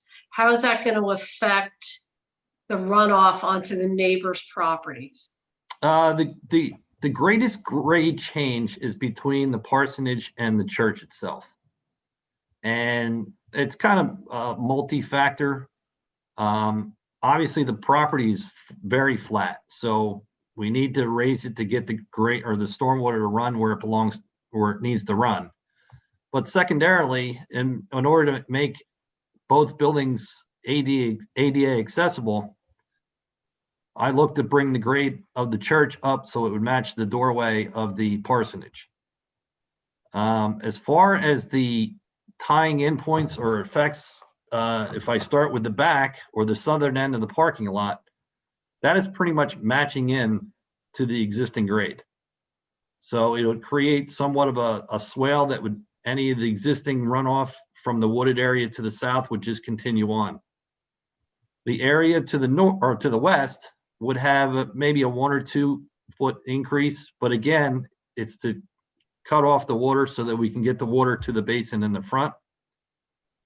And then on the east side, again, towards the south, in that area right there, that southeast corner, we're pretty much matching existing grade. And then as you move towards the front, you would transition into the basin area. And that cut in that area would expected to be used for the pad for the church. So it seems like there was a substantial change in grade because there's a deck there now and we're taking out the deck and raising it up, but it was more intended for that to get the accessibility between the two buildings. So you don't see any potential problems with runoff onto the neighboring properties? No, not at all. I mean, we're cutting it off on all sides.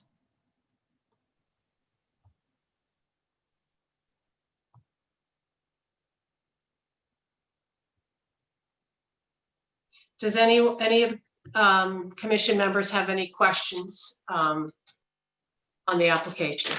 Dr. Abruptly. Yeah, so your impervious covers 15% on the site or 17.5%? I was confused. The required is 15, the proposed is 17.5. So you need a waiver on impervious cover? A variance, yes. Variance, okay. And I think one of those, keep in mind that one of those factoring into the coverage variance is that we're dedicating that right of way along Hillsborough Road. Okay. Could I ask, this is Louise, could I ask you to explain the impervious surface calculation?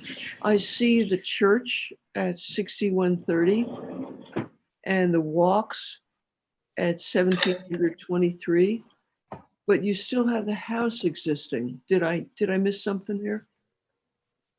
The house is 1747. And then the rest would be the parking areas. The house I thought was 1930. The footprint itself, I checked this evening, it was 1747. Okay. I mean, there is a patio in the, I mean, a porch in the front and some steps in the front. Okay. So when I read that it's a 7,697 square foot church, that's like basements and all that stuff? Well, there is a second floor on the northern half. Okay. So the footprint itself is 6130. Okay. And I believe you, Louise, you had a question about the sanitary this afternoon. Right. I did check that, and the proposed flows for 180 seats church would be 540 gallons a day, which is essentially equal to 1.5 houses. So I don't see that being any problems with the capacity with regards to sanitary. So you're hooking up to the sanitary sewer? Yes, yes. There's an existing septic, so we'll be removing that. And across the street on Hillsborough Road, there's a manhole with actually a stub in place. So we're just going to tap into that stub and come across and tie in the new facilities. Yeah, Will it still be on a well? There is a 12-inch main in Hillsborough Road, so we will tie the water in as well. Thank you. That was my question too, because I wasn't sure if, it had existing septic and needed to tie into city sewer and city water. Right. And So so you have a well there now. You'll be abandoning that well? I believe so. I didn't confirm if there was a well or not, but if there is one, yes, it will be abandoned according to state standards. And you'll get approval for the sewer connection? Yes. And the existing house is connected to gas at this point.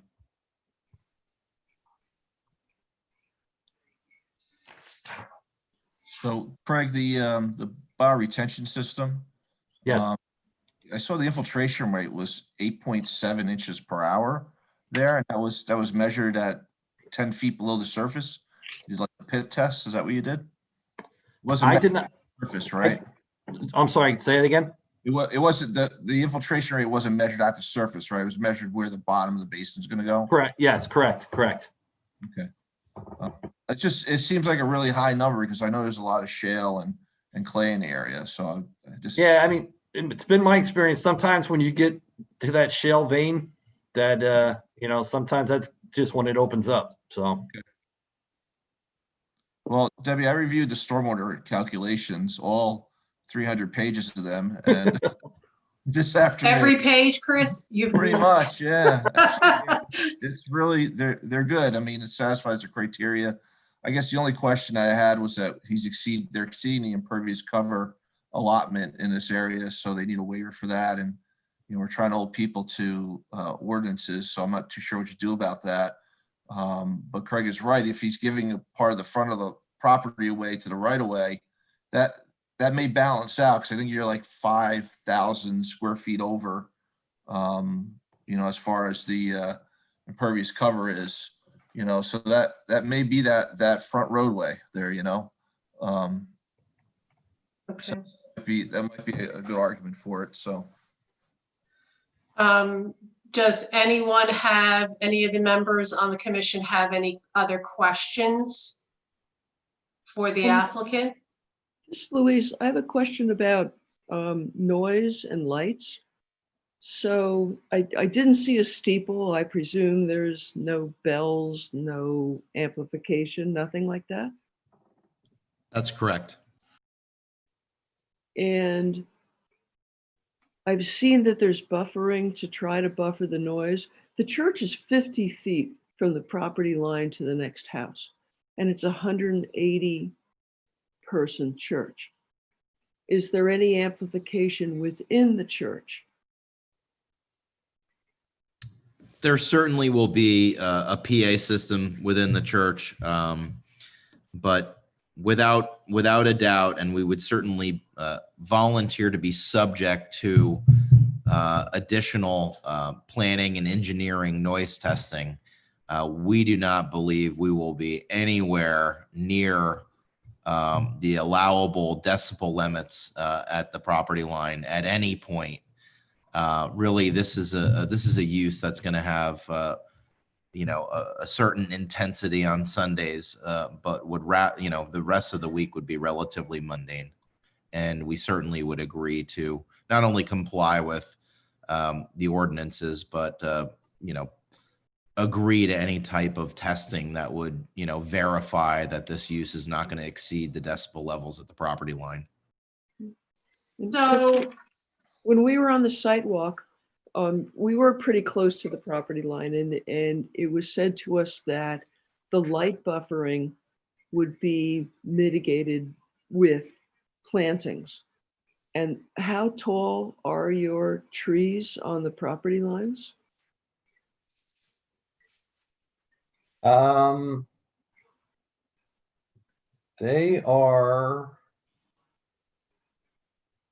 are some that are 8 to 10 feet, but the majority of just checking it, there's a variety, 8 to 10, 12 to 14, 6 to 8. So it's between 8 and 16 feet, I guess you could put in a generic sense. So that might cover the parking area to mitigate that. There are lights on the second story of the church. There's windows on the second story. So it sounds like your buffer will not cover those lights.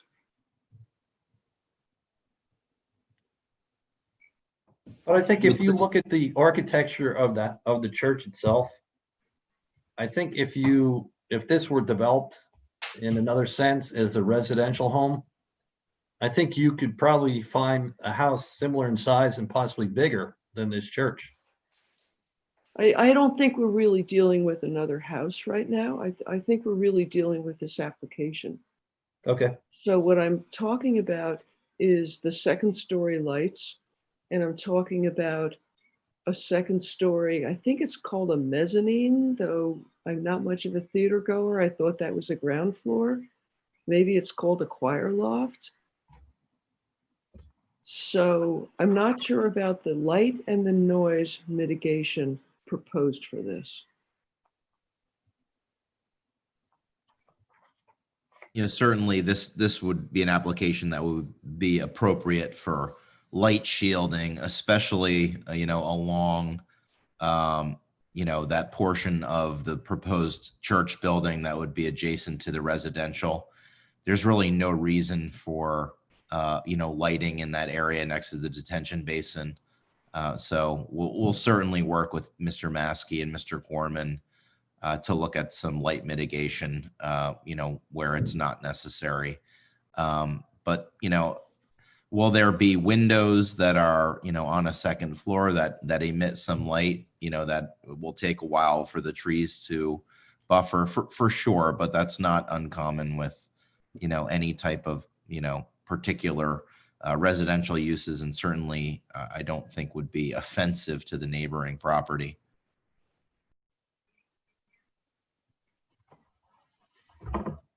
Yeah. Louise talked about the PA system. I think Louise mentioned about a PA system within the church. I assume that there will not be a PA system outside of the church.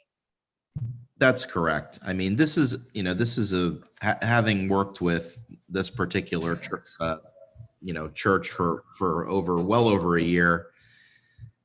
It's a relatively small congregation. It's mostly Chinese Americans, and they certainly are sensitive to noise and light, and I don't think you're going to see any type of nuisance out of this particular use at this location. So we would certainly work with David and Bob Euro to look at ways to make sure that this blends in, although it's a 5-acre lot, it's in a, kind of a residential area.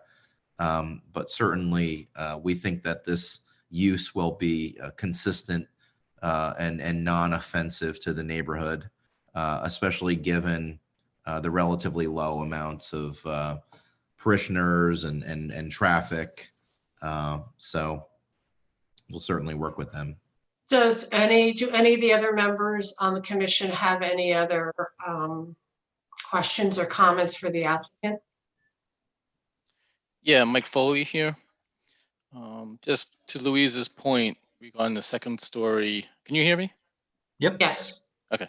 To Louise's point here regarding the second story windows, you know, yes, it will take some time for these trees to grow and act as a light buffer. But for two reasons. So, you know, emanating light from the second story, as well as potential noise from the second story. Are there any plans to incorporate sound reduction or light reduction specific windows? Can I answer that? Going to the house that's most affected, it would be the one immediately to the east, because how the location of the church is only 50 feet from the easterly property line.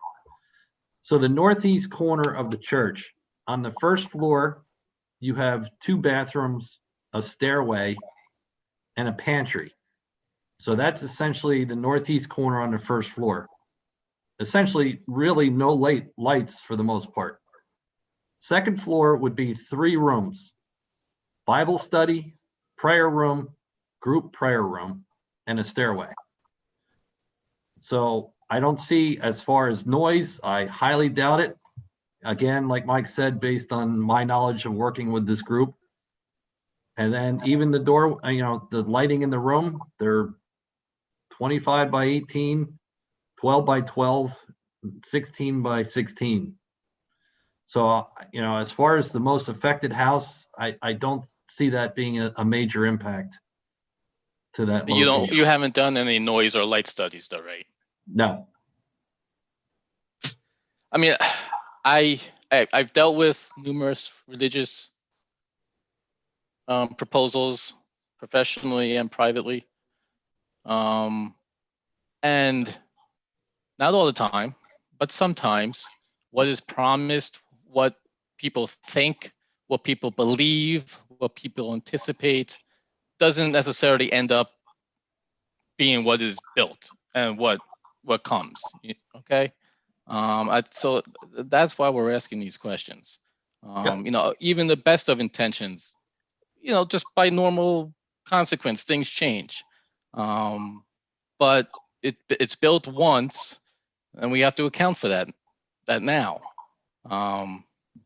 So I would recommend either you do a light and noise study of the proposed development, or you incorporate you know, sound and light reduction windows in your specification in the project specs. Additionally, this roadway is confusing me. So you're taking a part of your frontage that's currently grass and whatnot, and going to make a second lane or second westbound lane just in, or yeah, I guess that would be eastbound. Oh, wait a second. Yeah, westbound lane, right, would be on your side of the street. So would that be striped out until the town widens the rest of it, or would it be a double lane in the westbound direction just on your side of the prop in front of your property? How would that work? Now, if you were to go east or west of the next property, that curb line is essentially what we're proposing. Yeah, it's probably just off of either side of our plan. But Well, if you go to sheet, maybe if you could go to sheet sheet 1. I think it's simple as shown on sheet 4 of 10.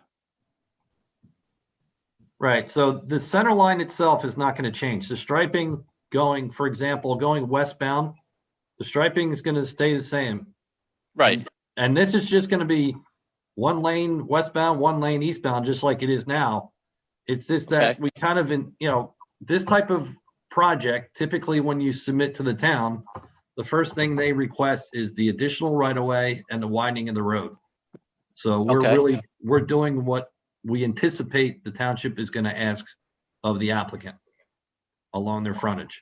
So you're not adding a lane, you're just adding. That is correct.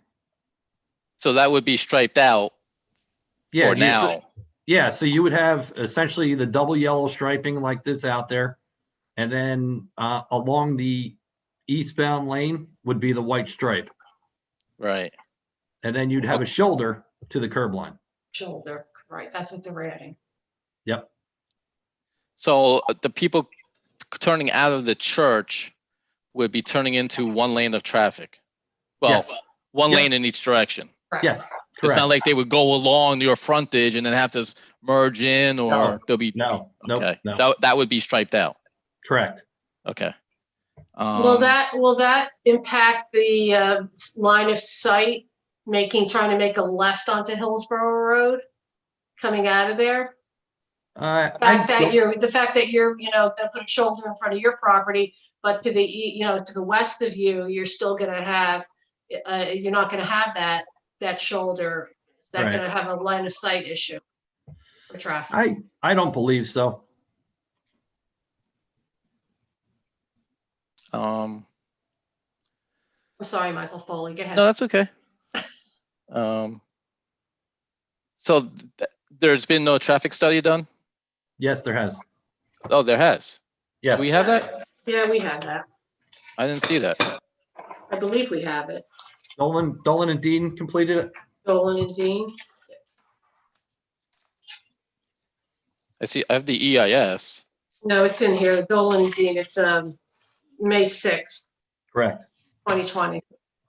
Was it what was mailed to us, hard copy, or was it on It was in Civic a Clerk? pack, it was in the packets. I had not in my packet. All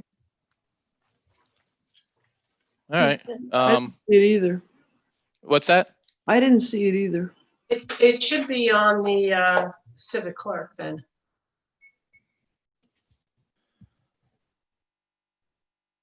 All It right. looks Can you more give me a like quick summary of what that traffic analysis said? I mean, you're going right There now. it You say is. you have 25. What was it? 25 practitioners. Was that correct? Right now, the counts pre-COVID averaged 25 vehicles 25 vehicles. per service on Sunday, which, on that road would not be considered a significant impact on it. But your development is for over 60 vehicles, right? Almost more than double that. Yep. It says So- weekend, it says weekend here, 95 for the peak, for the proposed church, if I am correct. Excuse me, Chairman, this is Fred Kinsler, IT, and Mike, Mr. Foley. Yes, if you look at Civic Clerk, it's under there under Harvester's traffic impact study. Yes. So you can Yeah. view it if you Correct. wanted to pull it up. Yes, Sorry for the interruption. thank you. No, Oh, thank you. and page Um, 4 of 27 says the proposed church, the weekend peak hour would be 95 trips. Excuse me. Yeah, Mike, I don't know if you the Dolan and Dean, it looks more like a letter, if that helps you out, whether you have it or not. Yeah, I believe you.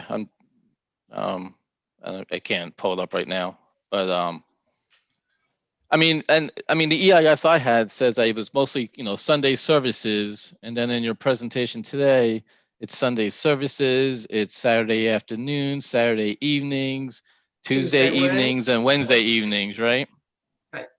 Well, So I would clarify that, Tuesday, Wednesday, and Saturday, you're looking at 15 people a day.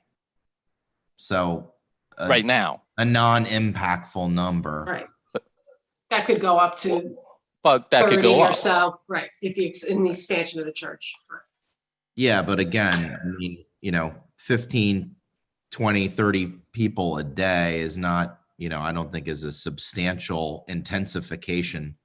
30 people between 7 p.m. and 9 p.m. on a weekday, to me, is a substantial increase to what is there now. It just is. And that's Tuesday night, that's Wednesday night, that's Saturday night, in addition to Sunday. Probably not everyone's driving their own vehicle, but for 15 people for a 2-hour session from 7 to 9 and 7 to 9, I don't think that's gonna, put any type of significant, substantial strain on the traffic patterns. So how do you prove that? Well, Mr. Dean will testify, but 15, we're averaging 15 people, and for prayer groups once a day for 2 hours. I mean, I also don't understand why you're asking for a waiver from the community impact assessment. Due to the traffic, due to the light, due to the noise, I think you should do a community impact assessment.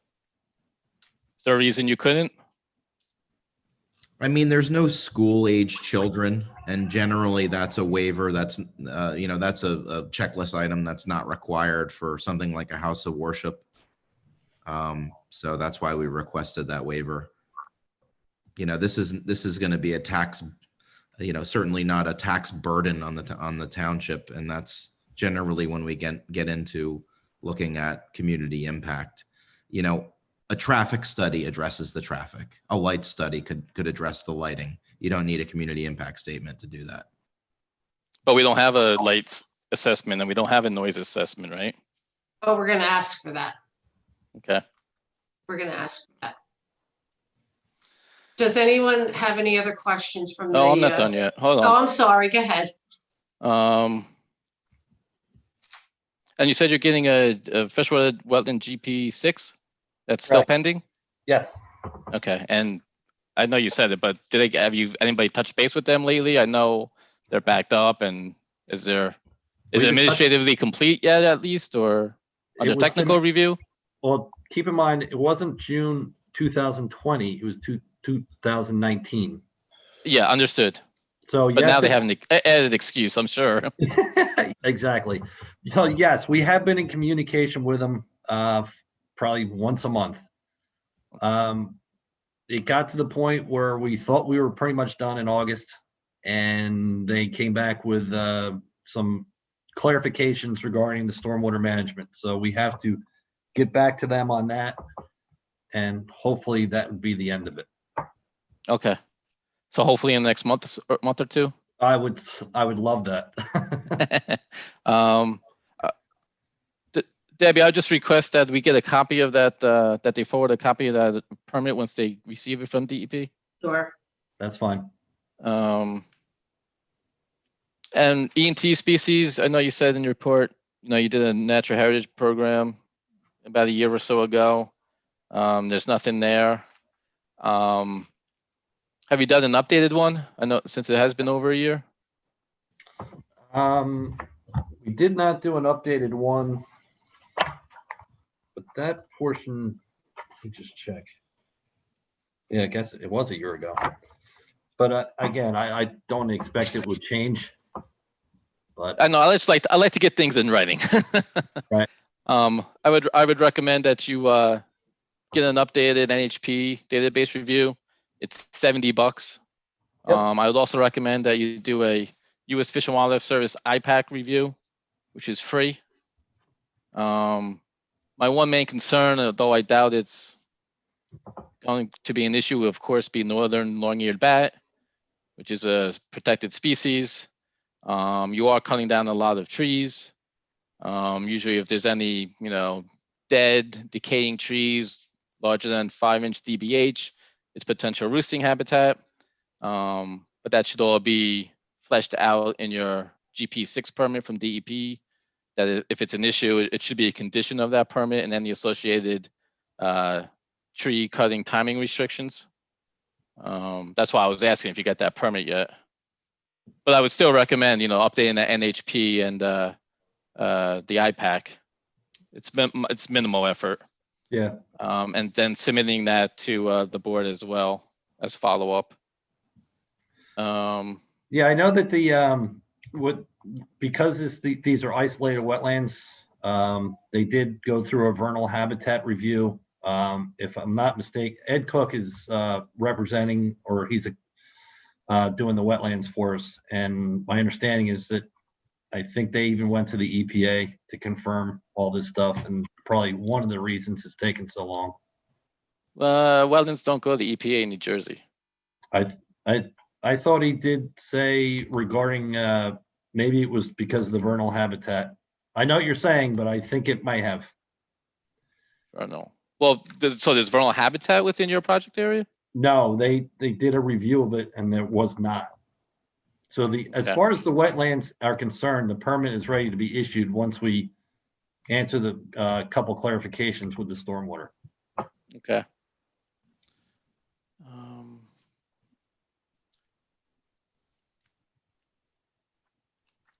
That's all I had, Debbie. Thank you. Okay. Thank you. Does any of the other commission members have any questions or comments for the applicant before we open it up to the public? Debbie, I just had one thing. I don't have the ordinance in front of me, so I don't know about a conditional use in the RA zone. But I'm not sure if it's subject to our traditional noise ordinance or whether it's subject to spilling over across property lines. So I don't know that, and I apologize, I don't have it in front of me, but I think it should be clarified which one it is. So which ordinance it applies to this Yeah. property, to this Yeah. application? Is there something in the conditional use for the property that requires noise does not spill over the property line as opposed to a certain decibel level? Okay. Debbie, it's Patrick. Mm-hmm. I believe the township's ordinance on the performance standards that are at the property, they would have to adhere to it at this time. So is it a decibel level or no noise over the property line? The decibel level? It'd be the decibel level at the property line. Can't Okay. be a certain level. Thank you, Patrick. Obviously, there would be some possible ambient noise, but as long as that doesn't go over a certain level, then you're fine. Okay. Thank you, Patrick. Thank you, Patrick. You're welcome. One other thing related to the height of the structure and the lights coming out of. I would request that the buffer be high enough to block the lights coming out of the structure, not just the parking lot.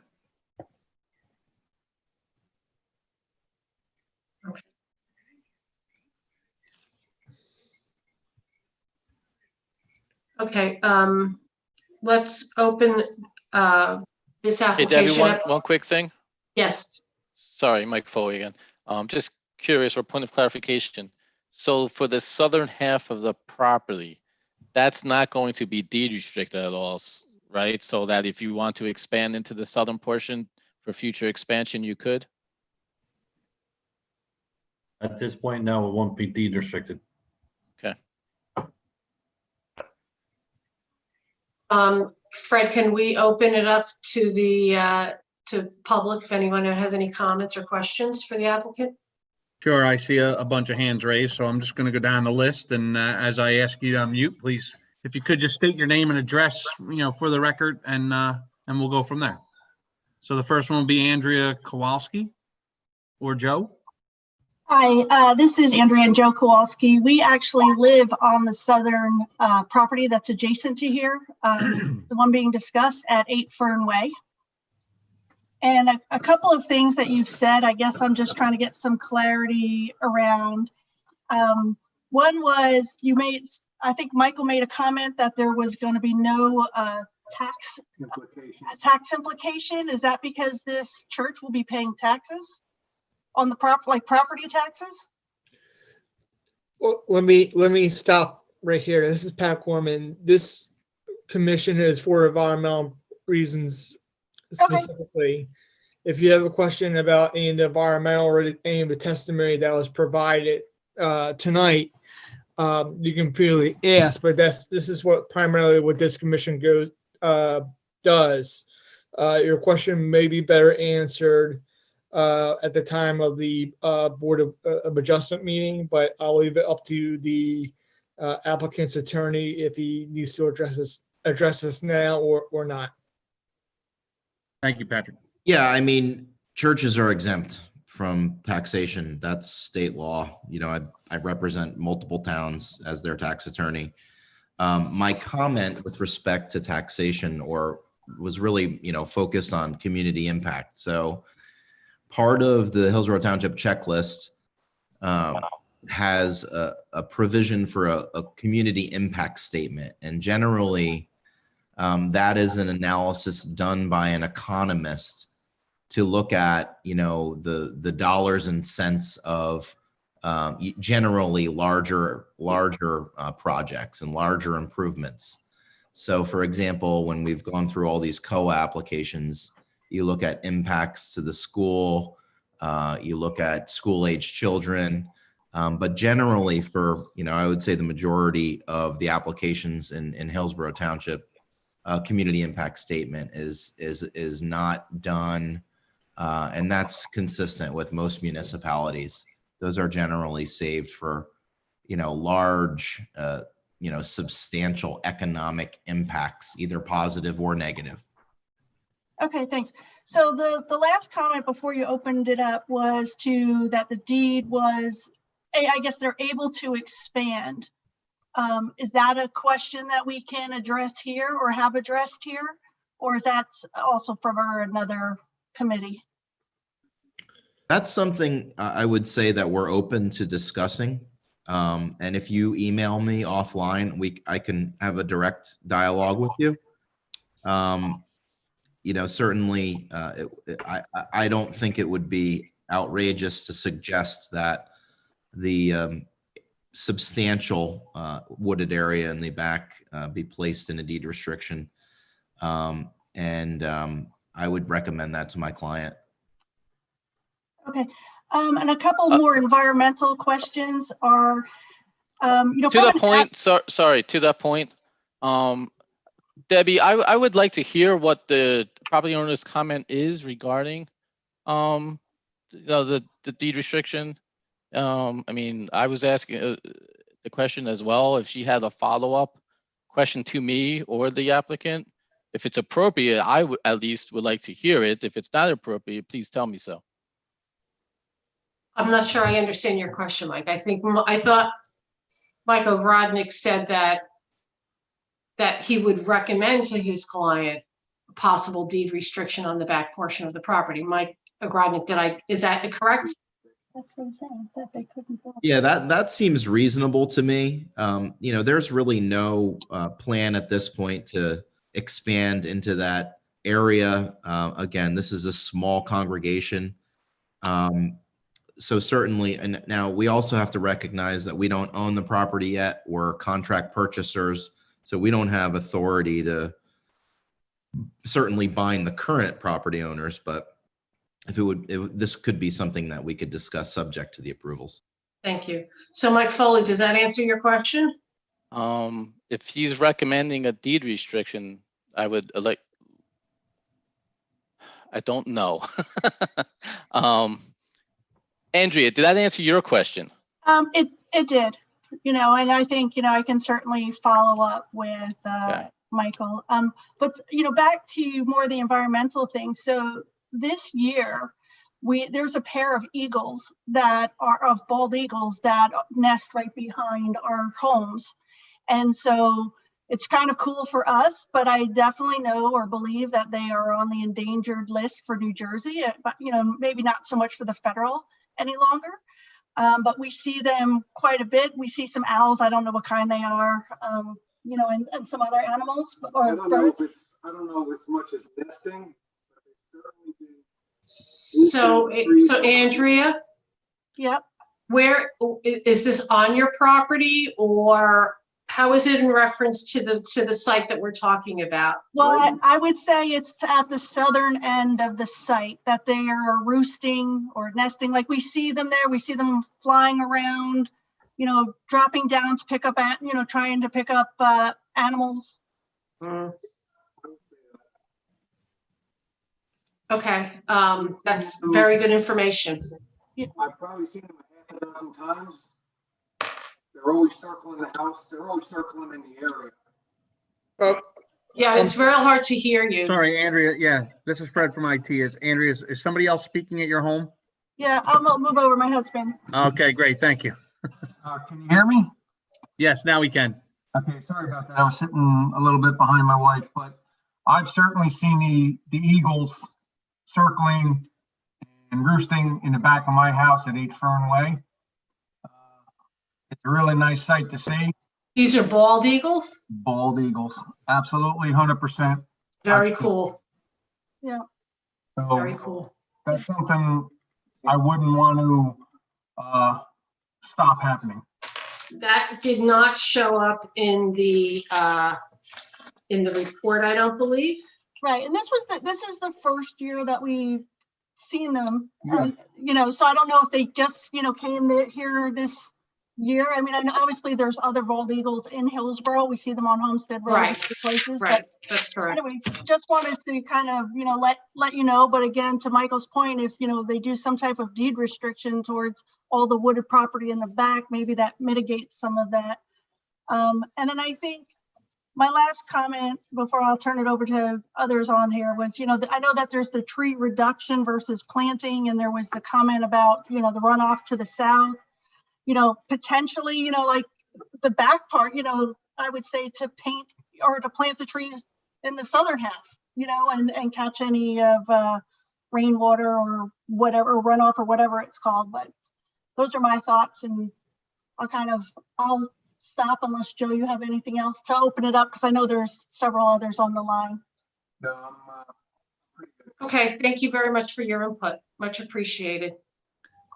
Okay, next, we will have Lily and Rick Stanton. If you could unmute yourselves, state your name and address. Hey, this is Rick Stanton. I'm on Duncan Court, 1 Duncan Court. It's just me. My wife's not in here right now. But this has been fascinating. So it's the first time I've joined your committee meetings, and I'm definitely intrigued by it. Just to clear things up, the property is not between Beverly and Ardsley. It's actually between Beverly and Auten with a number of streets. So people like me live very close to where this is being built. It's not that big of an area. I did notice that there's 2 waivers being requested.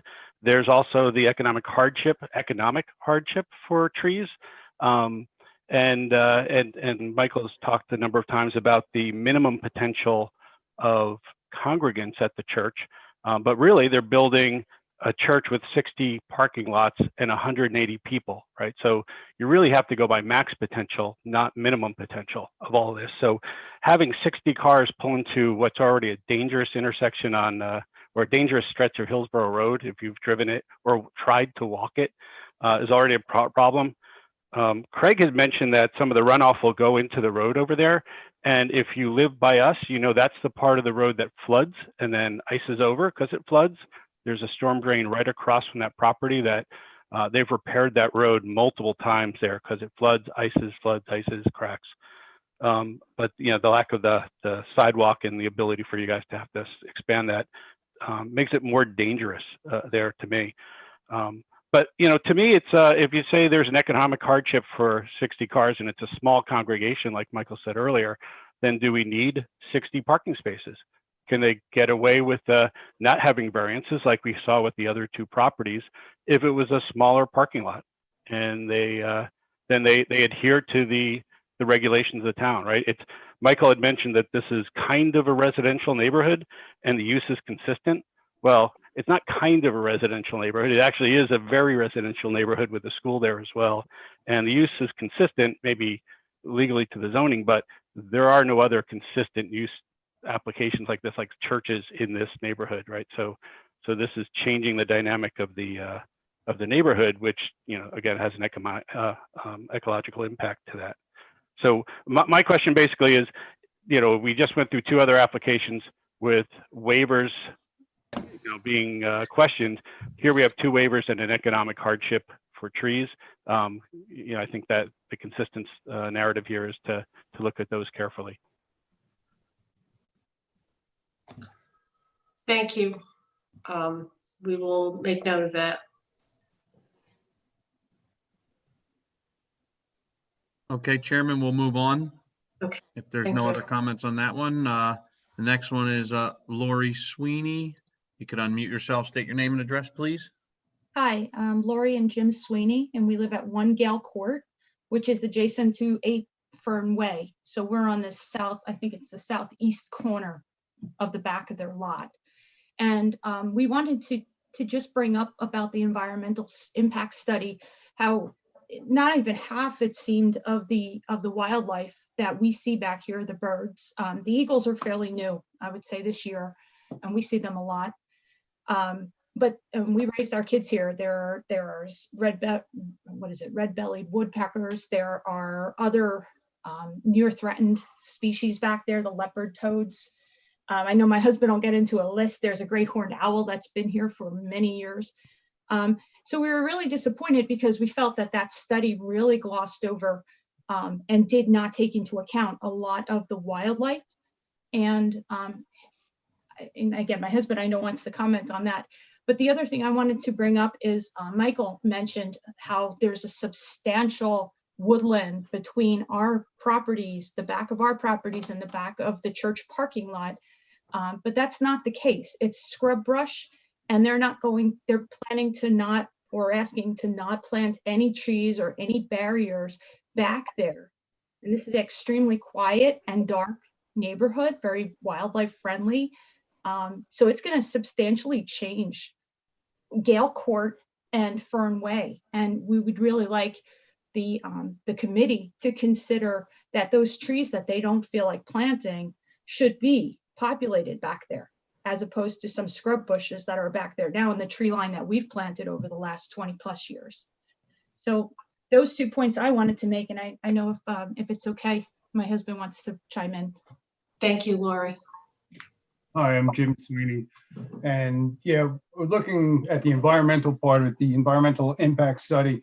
I was really underwhelmed by the amount of information that they offered you. We saw in our backyard regularly see at least a dozen or more birds that were on that list, but not noted. At least 6 or 8 different type of amphibians, again, on that list, but not noted. So it kind of brushes off how much there is back there. There's quite a bit of wildlife that we have going on, and they listed it as an intermediate resource value, which means that there has to be a 50-foot buffer around those areas, as with any other type of wetland area. So now they're talking about going GP6 and burying those spots.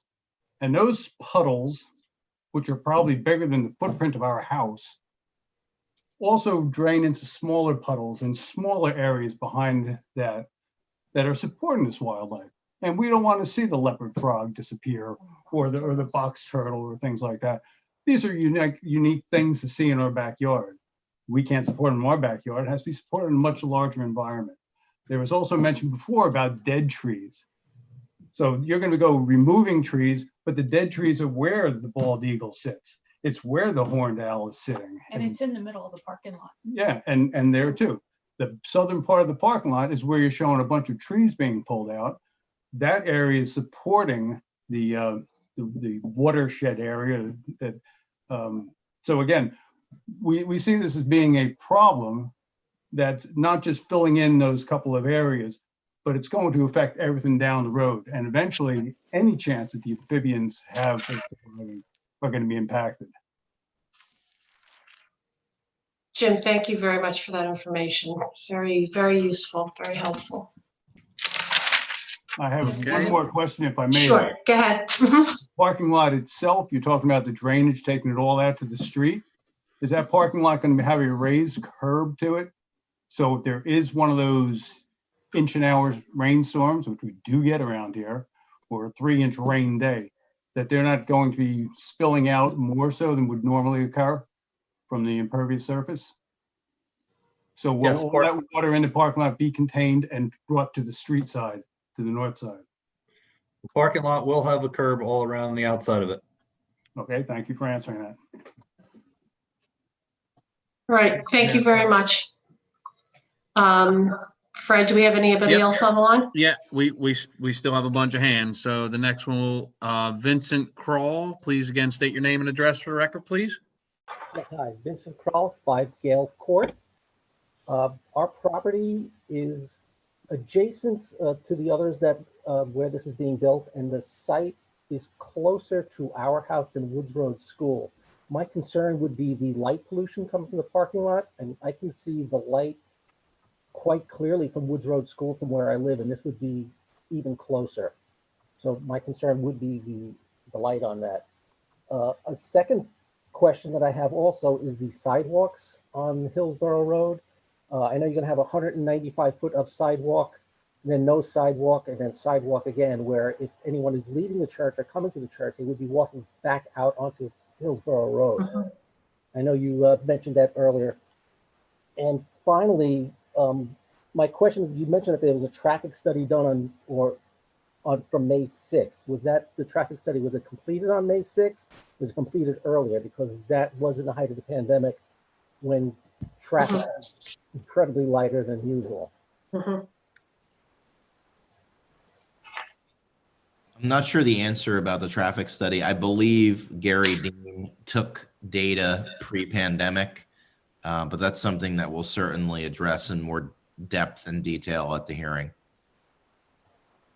Okay, thank you. Thank you, Vinny. Okay. Next, Daniel Angosto. Again, if you could please state your name. Hi, Danny Angosto here, 6 Duncan Court. My concern is the fact that you didn't think about doing a community impact assessment when it drastically impacts us as a community. You talk about the traffic only flowing on Sundays, and then we moved on to Saturday nights, and then weekdays at between 7 to 9, Tuesdays and Thursdays, and typically churches, their goal is to grow and to spread, spread the word and get more parishioners to join. So my concerns are that it's a high traffic road also for bikers. For my kids, it's my only day off is Sunday. So when you tell me that it's only between 7 to 9 or 9 to 11, those are peak hours for families. So they might not be peak hours for work, but they are for family time and for us to spend some time. You'll see people walking, you'll see people riding their bikes, and it's really, it is impacting us drastically. And so we're taking all this data and we're creating a perfect community where the church is going to be there and it's going to thrive and grow. But we weren't a part of that. We're not part of that growth. We're not wanting to, want that church to ultimately disturb our weekends. And now at night, and the church groups that join, we don't know what kind of church groups are going to join the services on Tuesday nights and Wednesday nights. And I know it's not an EPA thing, or an environmental thing, but it is a part of our community, and it's encroaching into our space, into our lives. And this is like Rick said previously, a very residential. It's predominantly residential. There are no businesses or mixed nursing homes or anything like that.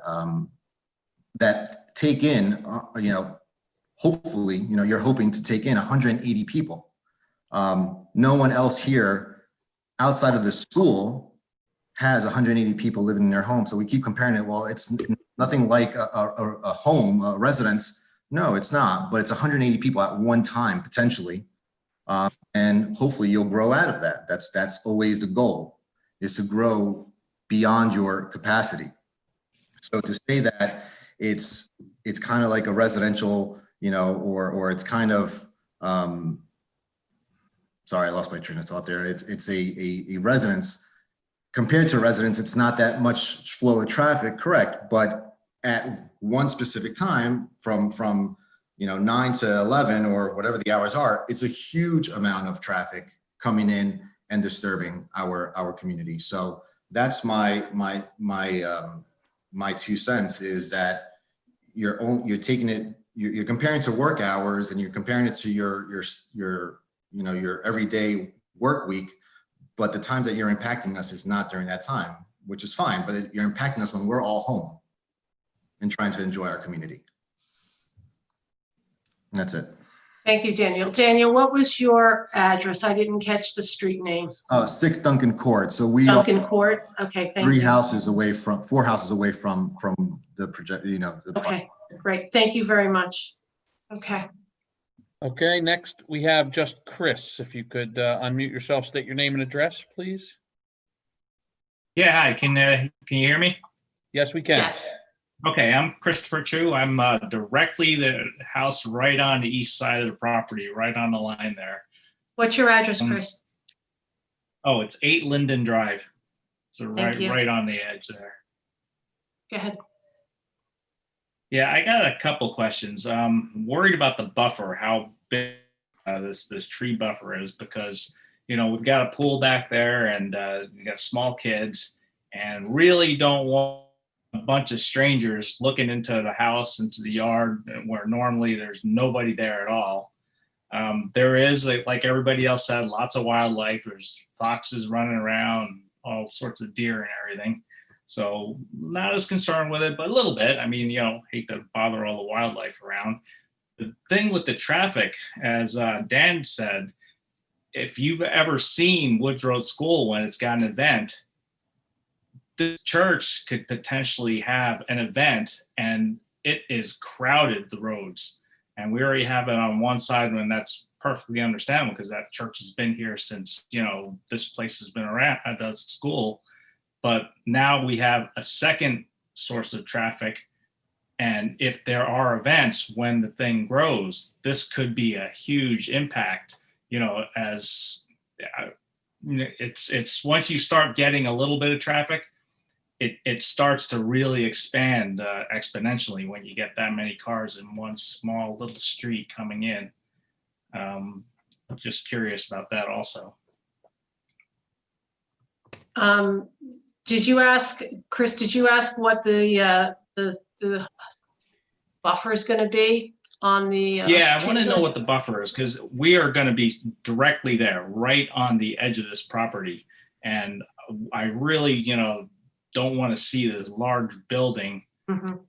Just, every time we look out, we've got windows on that side. I don't want all sorts of strangers looking into our yard, whatever we're playing out in the yard or swimming, and we have all kids out there, and then these people we don't know at all. And, like somebody said, weekends is when most people are doing this because that's when they're home. I wonder, with the waiver on the plants and everything, how big this buffer is and how much of this building are we going to look at? Because I'm not that concerned about the light. There's not much light output out of a small building, but I'm also concerned that there's also windows on that side and there's people walking around and they're able to look into every yard around, where the building is, especially if it's a 2-story building or so. They're gonna, it's going to be very invasive with people right next door that we don't know. Like our neighbors, everybody knows the neighbors, but these are going to be about 100 people or more that we don't know. We don't know what kind of people. I'm sure they're fine, but we don't know. And they're going to be right there, right next to the house. And I would really like to have some kind of privacy or some type of buffer big enough that we're not going to be disturbed by all these people. Frank, do you know what's the depth of the buffers on the east and the west side? Approximately 30 feet. But there is another property between Chris and the subject property.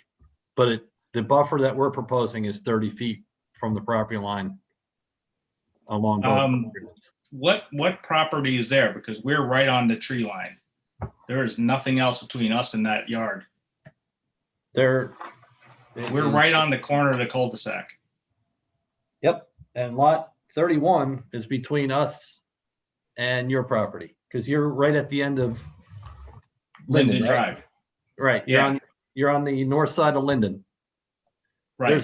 There's a property between this property and you. So there's 3 properties that are, for lack of they're all 200 by 1,150 feet. So this is not the easterly one, this is the middle one. Okay, so there's a field between us and the new church.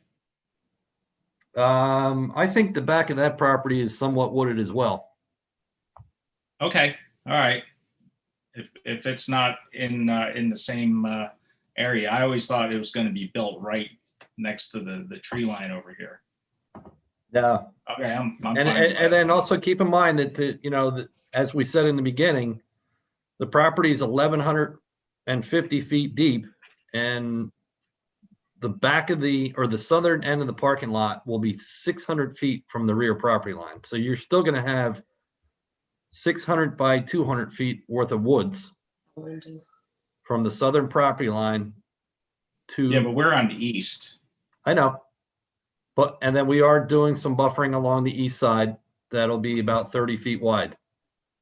But is it enough that we're not going to really be impacted by people walking around out there that's going to be able to just randomly? I don't think the people are going to walk over to your property because there's another property between you and the project. Oh no, I'm not worried about people walking over. I'm just worried about a lot of people that can look into the property, and because it's relatively quiet around here. Yeah. And like everybody else said, it's definitely residential, and this is definitely not a residential building. So Right. I just worried about the privacy. Just all of a sudden there's this big building with all these people there, and I really don't want them, looking in on our yard, or I'm sure anybody else that lives adjacent to it. Understood. Can I ask Craig? Can I ask a question? Sure. The lot between Chris and the site, is that wooded in the back also? Is that heavily wooded? Yes. Okay, and I'm not really sure. I'm looking at a really small map here, so it's really hard for me Yeah, to the see. map I've seen doesn't really look that way. Which lot you are, Chris? Are you you're at the very end of Linden Drive? I'm on the north side of the cul-de-sac on Linden Drive. Okay. All right. So So you'll see. there should be enough buffer with that lot in between them. Chairman, I'm gonna share my screen so you can see it. Thank you. A little bit better. I don't want to run and go get a magnifying glass while I'm sitting here. So I think 8 Linden Drive is marked where Chris the caller is from. Okay. Where my arrow is, this is the other lot that I think The other Craig is lot. talking about. Okay. And then this is the lot, this narrow strip down here where the church is. And about where my arrow is, probably about halfway, that'll be where the parking lot ends, I believe, if I'm not mistaken, right, Craig? That's pretty good, yes. Okay. And then there'll be a 30-foot buffer From this along- line in the middle here, going forward. 30 feet to the parking lot this way, and then they have the whole lot here, Yeah. Right. which I think is what Craig is trying to describe. Yeah. I hope that's helpful. Sorry, Chairman. Thank No, thank you. That's Okay. great. That's a great visual. Yeah, Chris, that helps a lot. Chris, does that help? Yeah, that helps a lot because Okay. we thought it was right there, right next No, to the way that. right. thing So was Chris, I drawn think out. the parking lot will be around here, just in general. Okay. All right. Right. That answers most of my questions. Great. Thank you. Thank you. Thank you, Chris. Thank you, Fred. Yep. Welcome. No problem. Okay. All Is there right. anybody else on the line? Yep, we have a few. Let me just, okay, Blair, if you could unmute yourself and state your name and address. My name is Blair Miser. I'm at 6 Fern Way, so I'm on the south side of Gale Court, where you heard from the Sweeneys, Kowalskis, and Krawls. My concern is really one more of safety. If you notice, or if you've ever driven Hillsborough Road, as you pass Beverly Drive in that first house there on the corner of Beverly and Hillsborough, Hillsborough Road rises as it goes past those 3 lots that are 5 acres long. It must rise probably 12 to 15 feet. My concern is, as we were raising our kids, we would always tell them, hey, look, when you leave here to go anywhere, if you're going west, go down Beverly Drive and turn left. Or if you're going east, go all the way over to Ardsley and turn right. Because it's very dangerous, actually. One of the other callers mentioned that area across from this property is a little less than flat. It's actually shallow. It develops puddles in the summer, in the rain. In the winter, it develops ice, and in the spring, it develops potholes from the ice that's been there all winter. But my concern is that 12 to 15 foot rise in the road. It also narrows from probably 3.5 lanes to literally 2 tight lanes. And I won't even bicycle past there because I just find it too dangerous. You're going uphill. There's cars behind you. It's too narrow. I'm concerned cars coming out of the church and trying to turn right could potentially get rear-ended. I think that's less likely than cars turning left. Can't see, because while this lot has given up a piece of their property to the township, and as I think it was Mr. Kroll pointed out, you're going to have sidewalk coming from Beverly to that first long lot, then no sidewalk, sidewalk in front of this lot, no sidewalk, and then the sidewalk picks up again along those properties on Duncan Court. Someone trying to turn left out of the church, I think, is going to run a high risk of a head-on or a T-bone collision. I think that needs to be addressed. The other one issue I have is, and I think most of the people brought it up, is the light pollution. We love to look at the stars, and there's enough pollution today coming from Somerville and Princeton and New Brunswick that if you want to look at stars, you got to look west toward the Sauerland Mountains. It's the only place you don't have as much light pollution. So I don't think the traffic study addressed the fact that Hillsborough Road narrows from, I'm going to call it 3.5 lanes to 2 lanes going past those properties, and then reopens again to 3.5. And in fact, as you head east and you get past those 3 properties, the township has actually striped 2 lanes headed east, so that one, you can turn into Ardsley, but also you can turn onto Woods Road and go to Woods Road School. So that bottleneck it's bothered me as long as we've lived here, which is since 1976. And I think it's going to be a major traffic hazard. Okay, thank you, Blair. Debbie, it's Patrick. Just one follow-up comment. Hey, Craig, it's Pat Gorman. Just so to keep things going with the upcoming board adjustment planning board meeting, just double check with Mr. Dolan and see if the residents' concerns can be addressed prior to coming to the meeting. If that's not too much trouble. Sure. And then Debbie, number 2 was about the light pollution, which was previously mentioned, and I think that was already discussed with Mike Foley. Yes, we are gonna recommend a light and noise reducing windows on the 2nd floor, or is the entire building? I don't remember. We're doing a noise and light study. Yeah, okay, thank you. Okay, Chair, I'll move to the next. So Larry P., if you could unmute yourself, state your name and address. Yeah, I am Larry Petricaro at 8 Duncan Court. Okay, thank you. Okay, so no, I want to echo everyone else's concerns. And I do have 2 other questions that I wanted clarification on, if I could. So one was, it sounds like currently there is no deed restriction.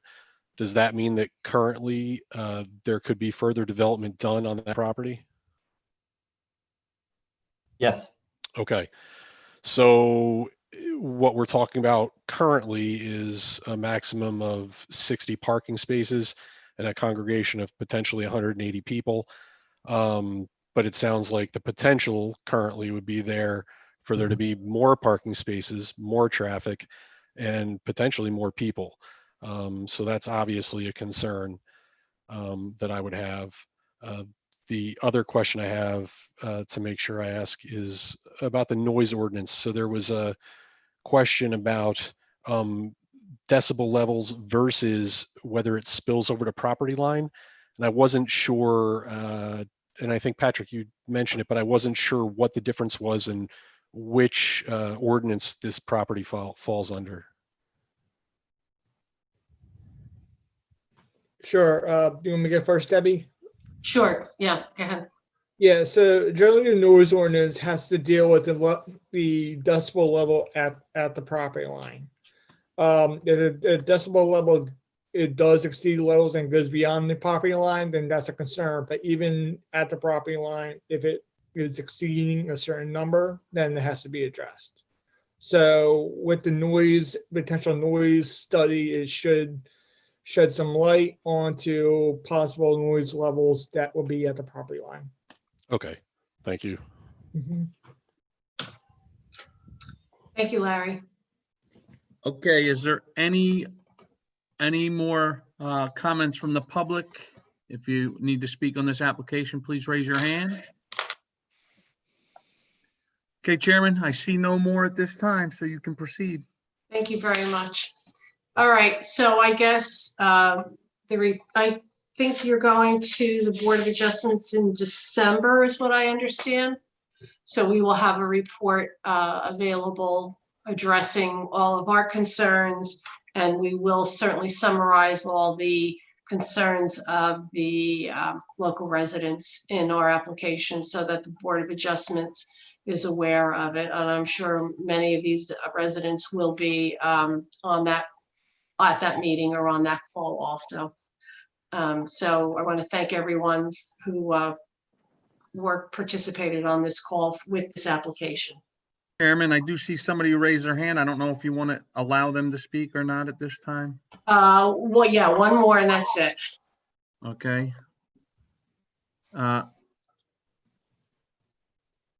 Jamie, are you there? Wait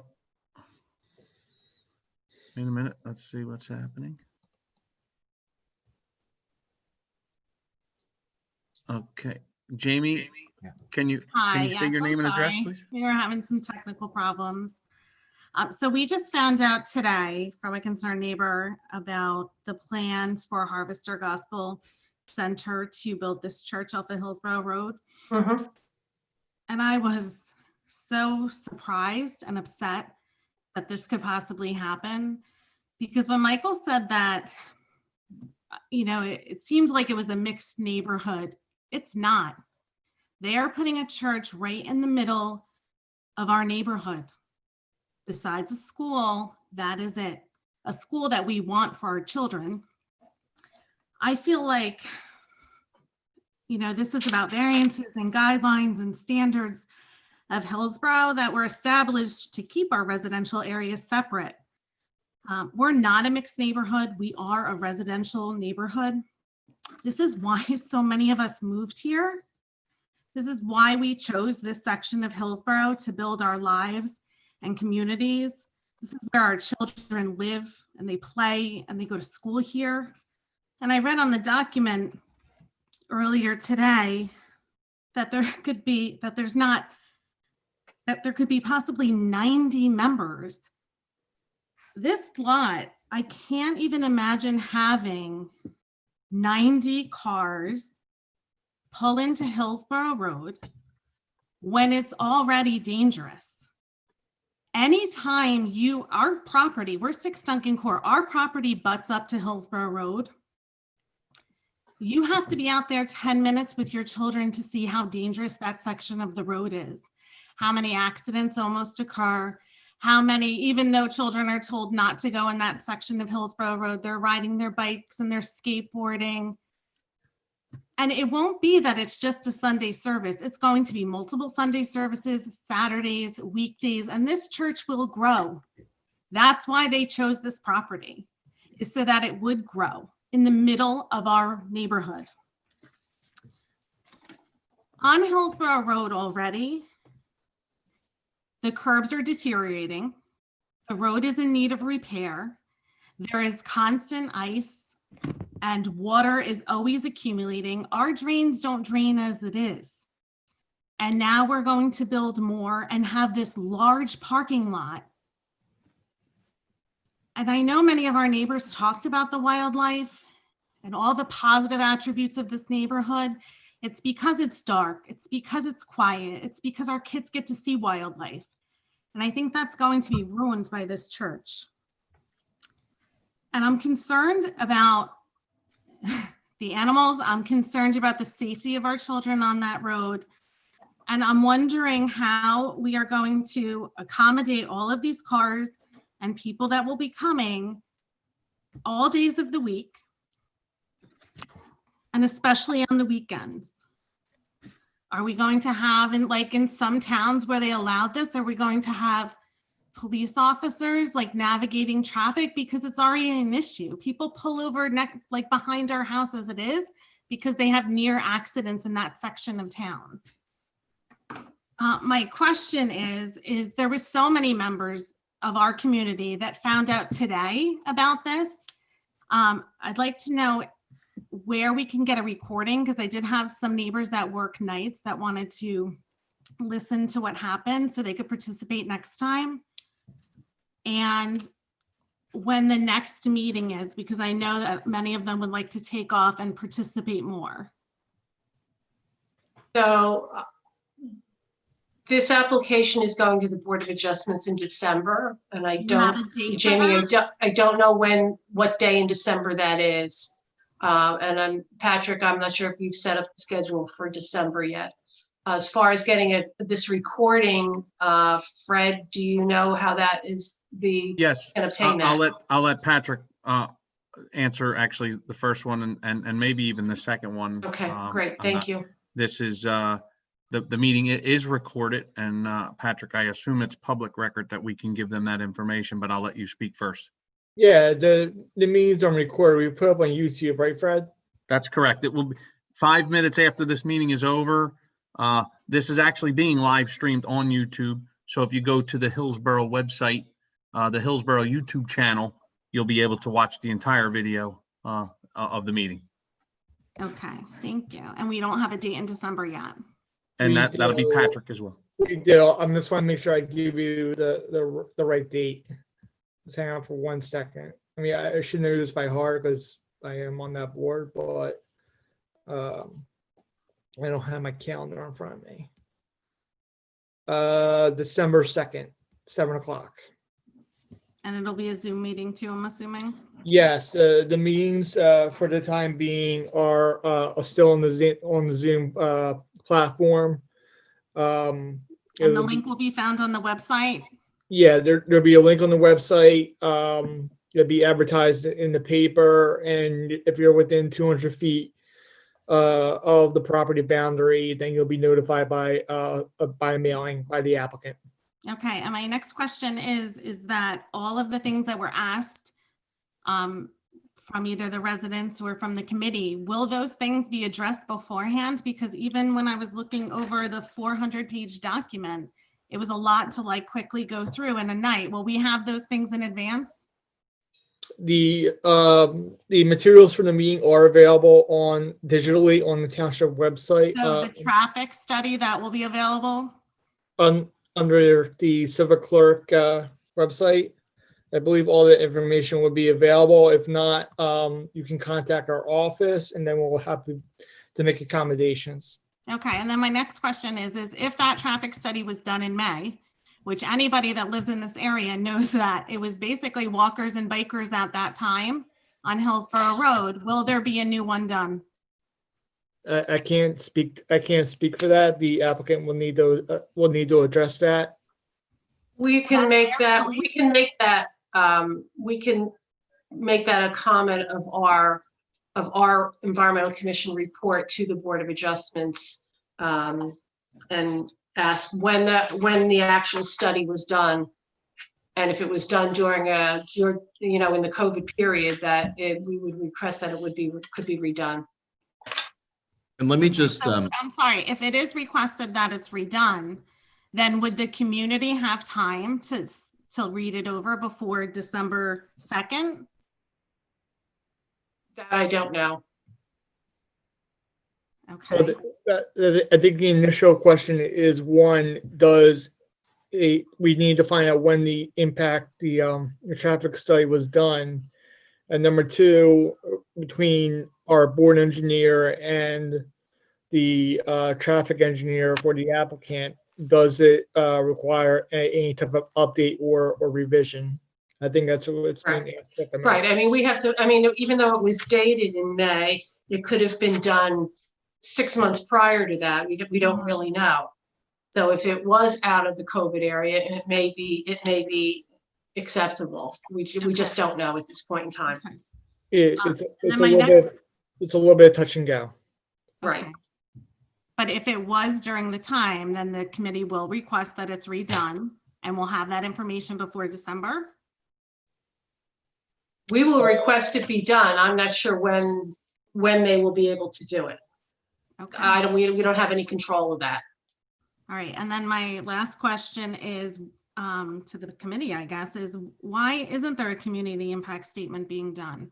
I know they said it's typically because it's a large development, but this is the only development in our neighborhood. Smack dab in the middle of where all of the nature and wildlife are, in the middle of a street that's already busy. Is that something that we can do? Well, they're requesting The best location for a church. So the request is that they're requesting a waiver of a community impact statement. There are other studies being done by the applicant at this point, and additional ones that may be required for them to do prior to the next meeting. A community impact statement particularly looks at developments and how it's going to have an impact on schools. If you're, for example, if you had a residential development that was coming in with 300 houses, okay, what's going to be the impact of the community at that point for if you need additional school space, if you need additional police coverage, sewer service, etc. That's all pretty much done in a community impact study. Does any of this have to do with this application? The applicant will just need to make their presentation before the Board of Adjustment in this case, and they would make the decision at that point if a impact statement will be warranted or not. Okay. But there are other studies that are part of this application, such as the traffic impact, the environmental, stormwater maintenance, that will be directly related to this site and what they're doing. Okay, thank you. Mm-hmm. Thank you, Jamie. Okay. Thank you very much, everyone. We appreciate it. Committee Hey, Debbie, members. can I Yes. ask Patrick a quick question? Sure. On the cover sheet of this plan set, there's a list of the certified property owners within 200 feet. They were all notified, correct? I'm not sure if the mailing went out yet. Mr. O'Brien can speak on that topic. No, so public notice is not required for the Environmental Commission, and we don't have. No, I meant for the BOA. I'm sorry. That's what I assumed. No, we don't. I just got the date for the hearing just now. So there's no. Will they be public notified? Yeah, they're going to be notified, and I would encourage any individual property owners to contact me directly. I'll give you my email address right now. If you have a specific question on how perhaps we can remediate any questions that you have, my email address is ogrodnick@centraljerseylaw.com, ogrodnick @centraljerseylaw.com. You can Google me, you can call me, and let me know of your concerns. I'm quite certain, given my participation in this project from day one, that the traffic study was done pre-COVID. But I do have to confirm that. We have Gary Dean. We do have an independent traffic engineer, in addition to our civil engineer, in addition to a professional planner, to try to address any of these concerns. I've done a lot of these applications, and we certainly can look at ways to attenuate things like noise and lighting with tinting, and so I encourage you to reach out to me and give me your suggestions, and we'll try to incorporate your concerns. But I do want to emphasize that our traffic studies on this and our current amount of participants in this church are quite low, and we do think it's going to be a relatively mundane use, other than some traffic during the peak hours, which are really off peak. Mike, to that point, Debbie, I'd like to request make a recommendation that they do an updated complete traffic study. Looking at their traffic report that I just saw in Civic Clerk, I did not have a hard copy prior, I apologize. They show existing conditions, traffic counts from 2015. However, they state in their cover letter that it is not a full detailed traffic analysis. They state that there is currently 90 members of the congregation, not 25 or 50. So at this point, and based on additional concerns I've heard from the surrounding public, my own experiences with religious institutions throughout the state, I recommend that they do a full, complete, updated traffic impact study. Okay. I don't disagree with that. Okay. 2015. That's 5 years. And Debbie, just for clarification, what they provide was an impact summary.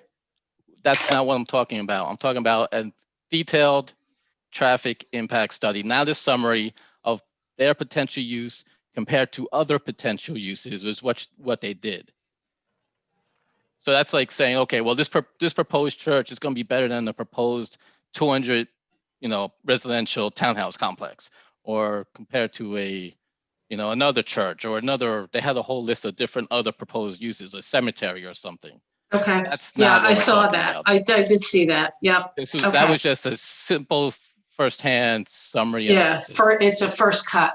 Yeah. Yeah, well, I think they intended it to be a first and last cut, but let's do a Okay. full impact assessment. I got it. Okay. All right. That's fine. I don't have any issues with that. Okay. We will do that. Okay. All right. Thank you to the applicants and to the neighbors who provided their input. I think we're done with this application. Committee members, we have one last letter to look at. I know it's late, so we're going to try and get through it really quickly. It was under consideration of new business, the Gibraltar Rock Quarry, the Egyptes permit. We received a letter from the county that went to the bureau chief for the Bureau of Surface Water Permitting.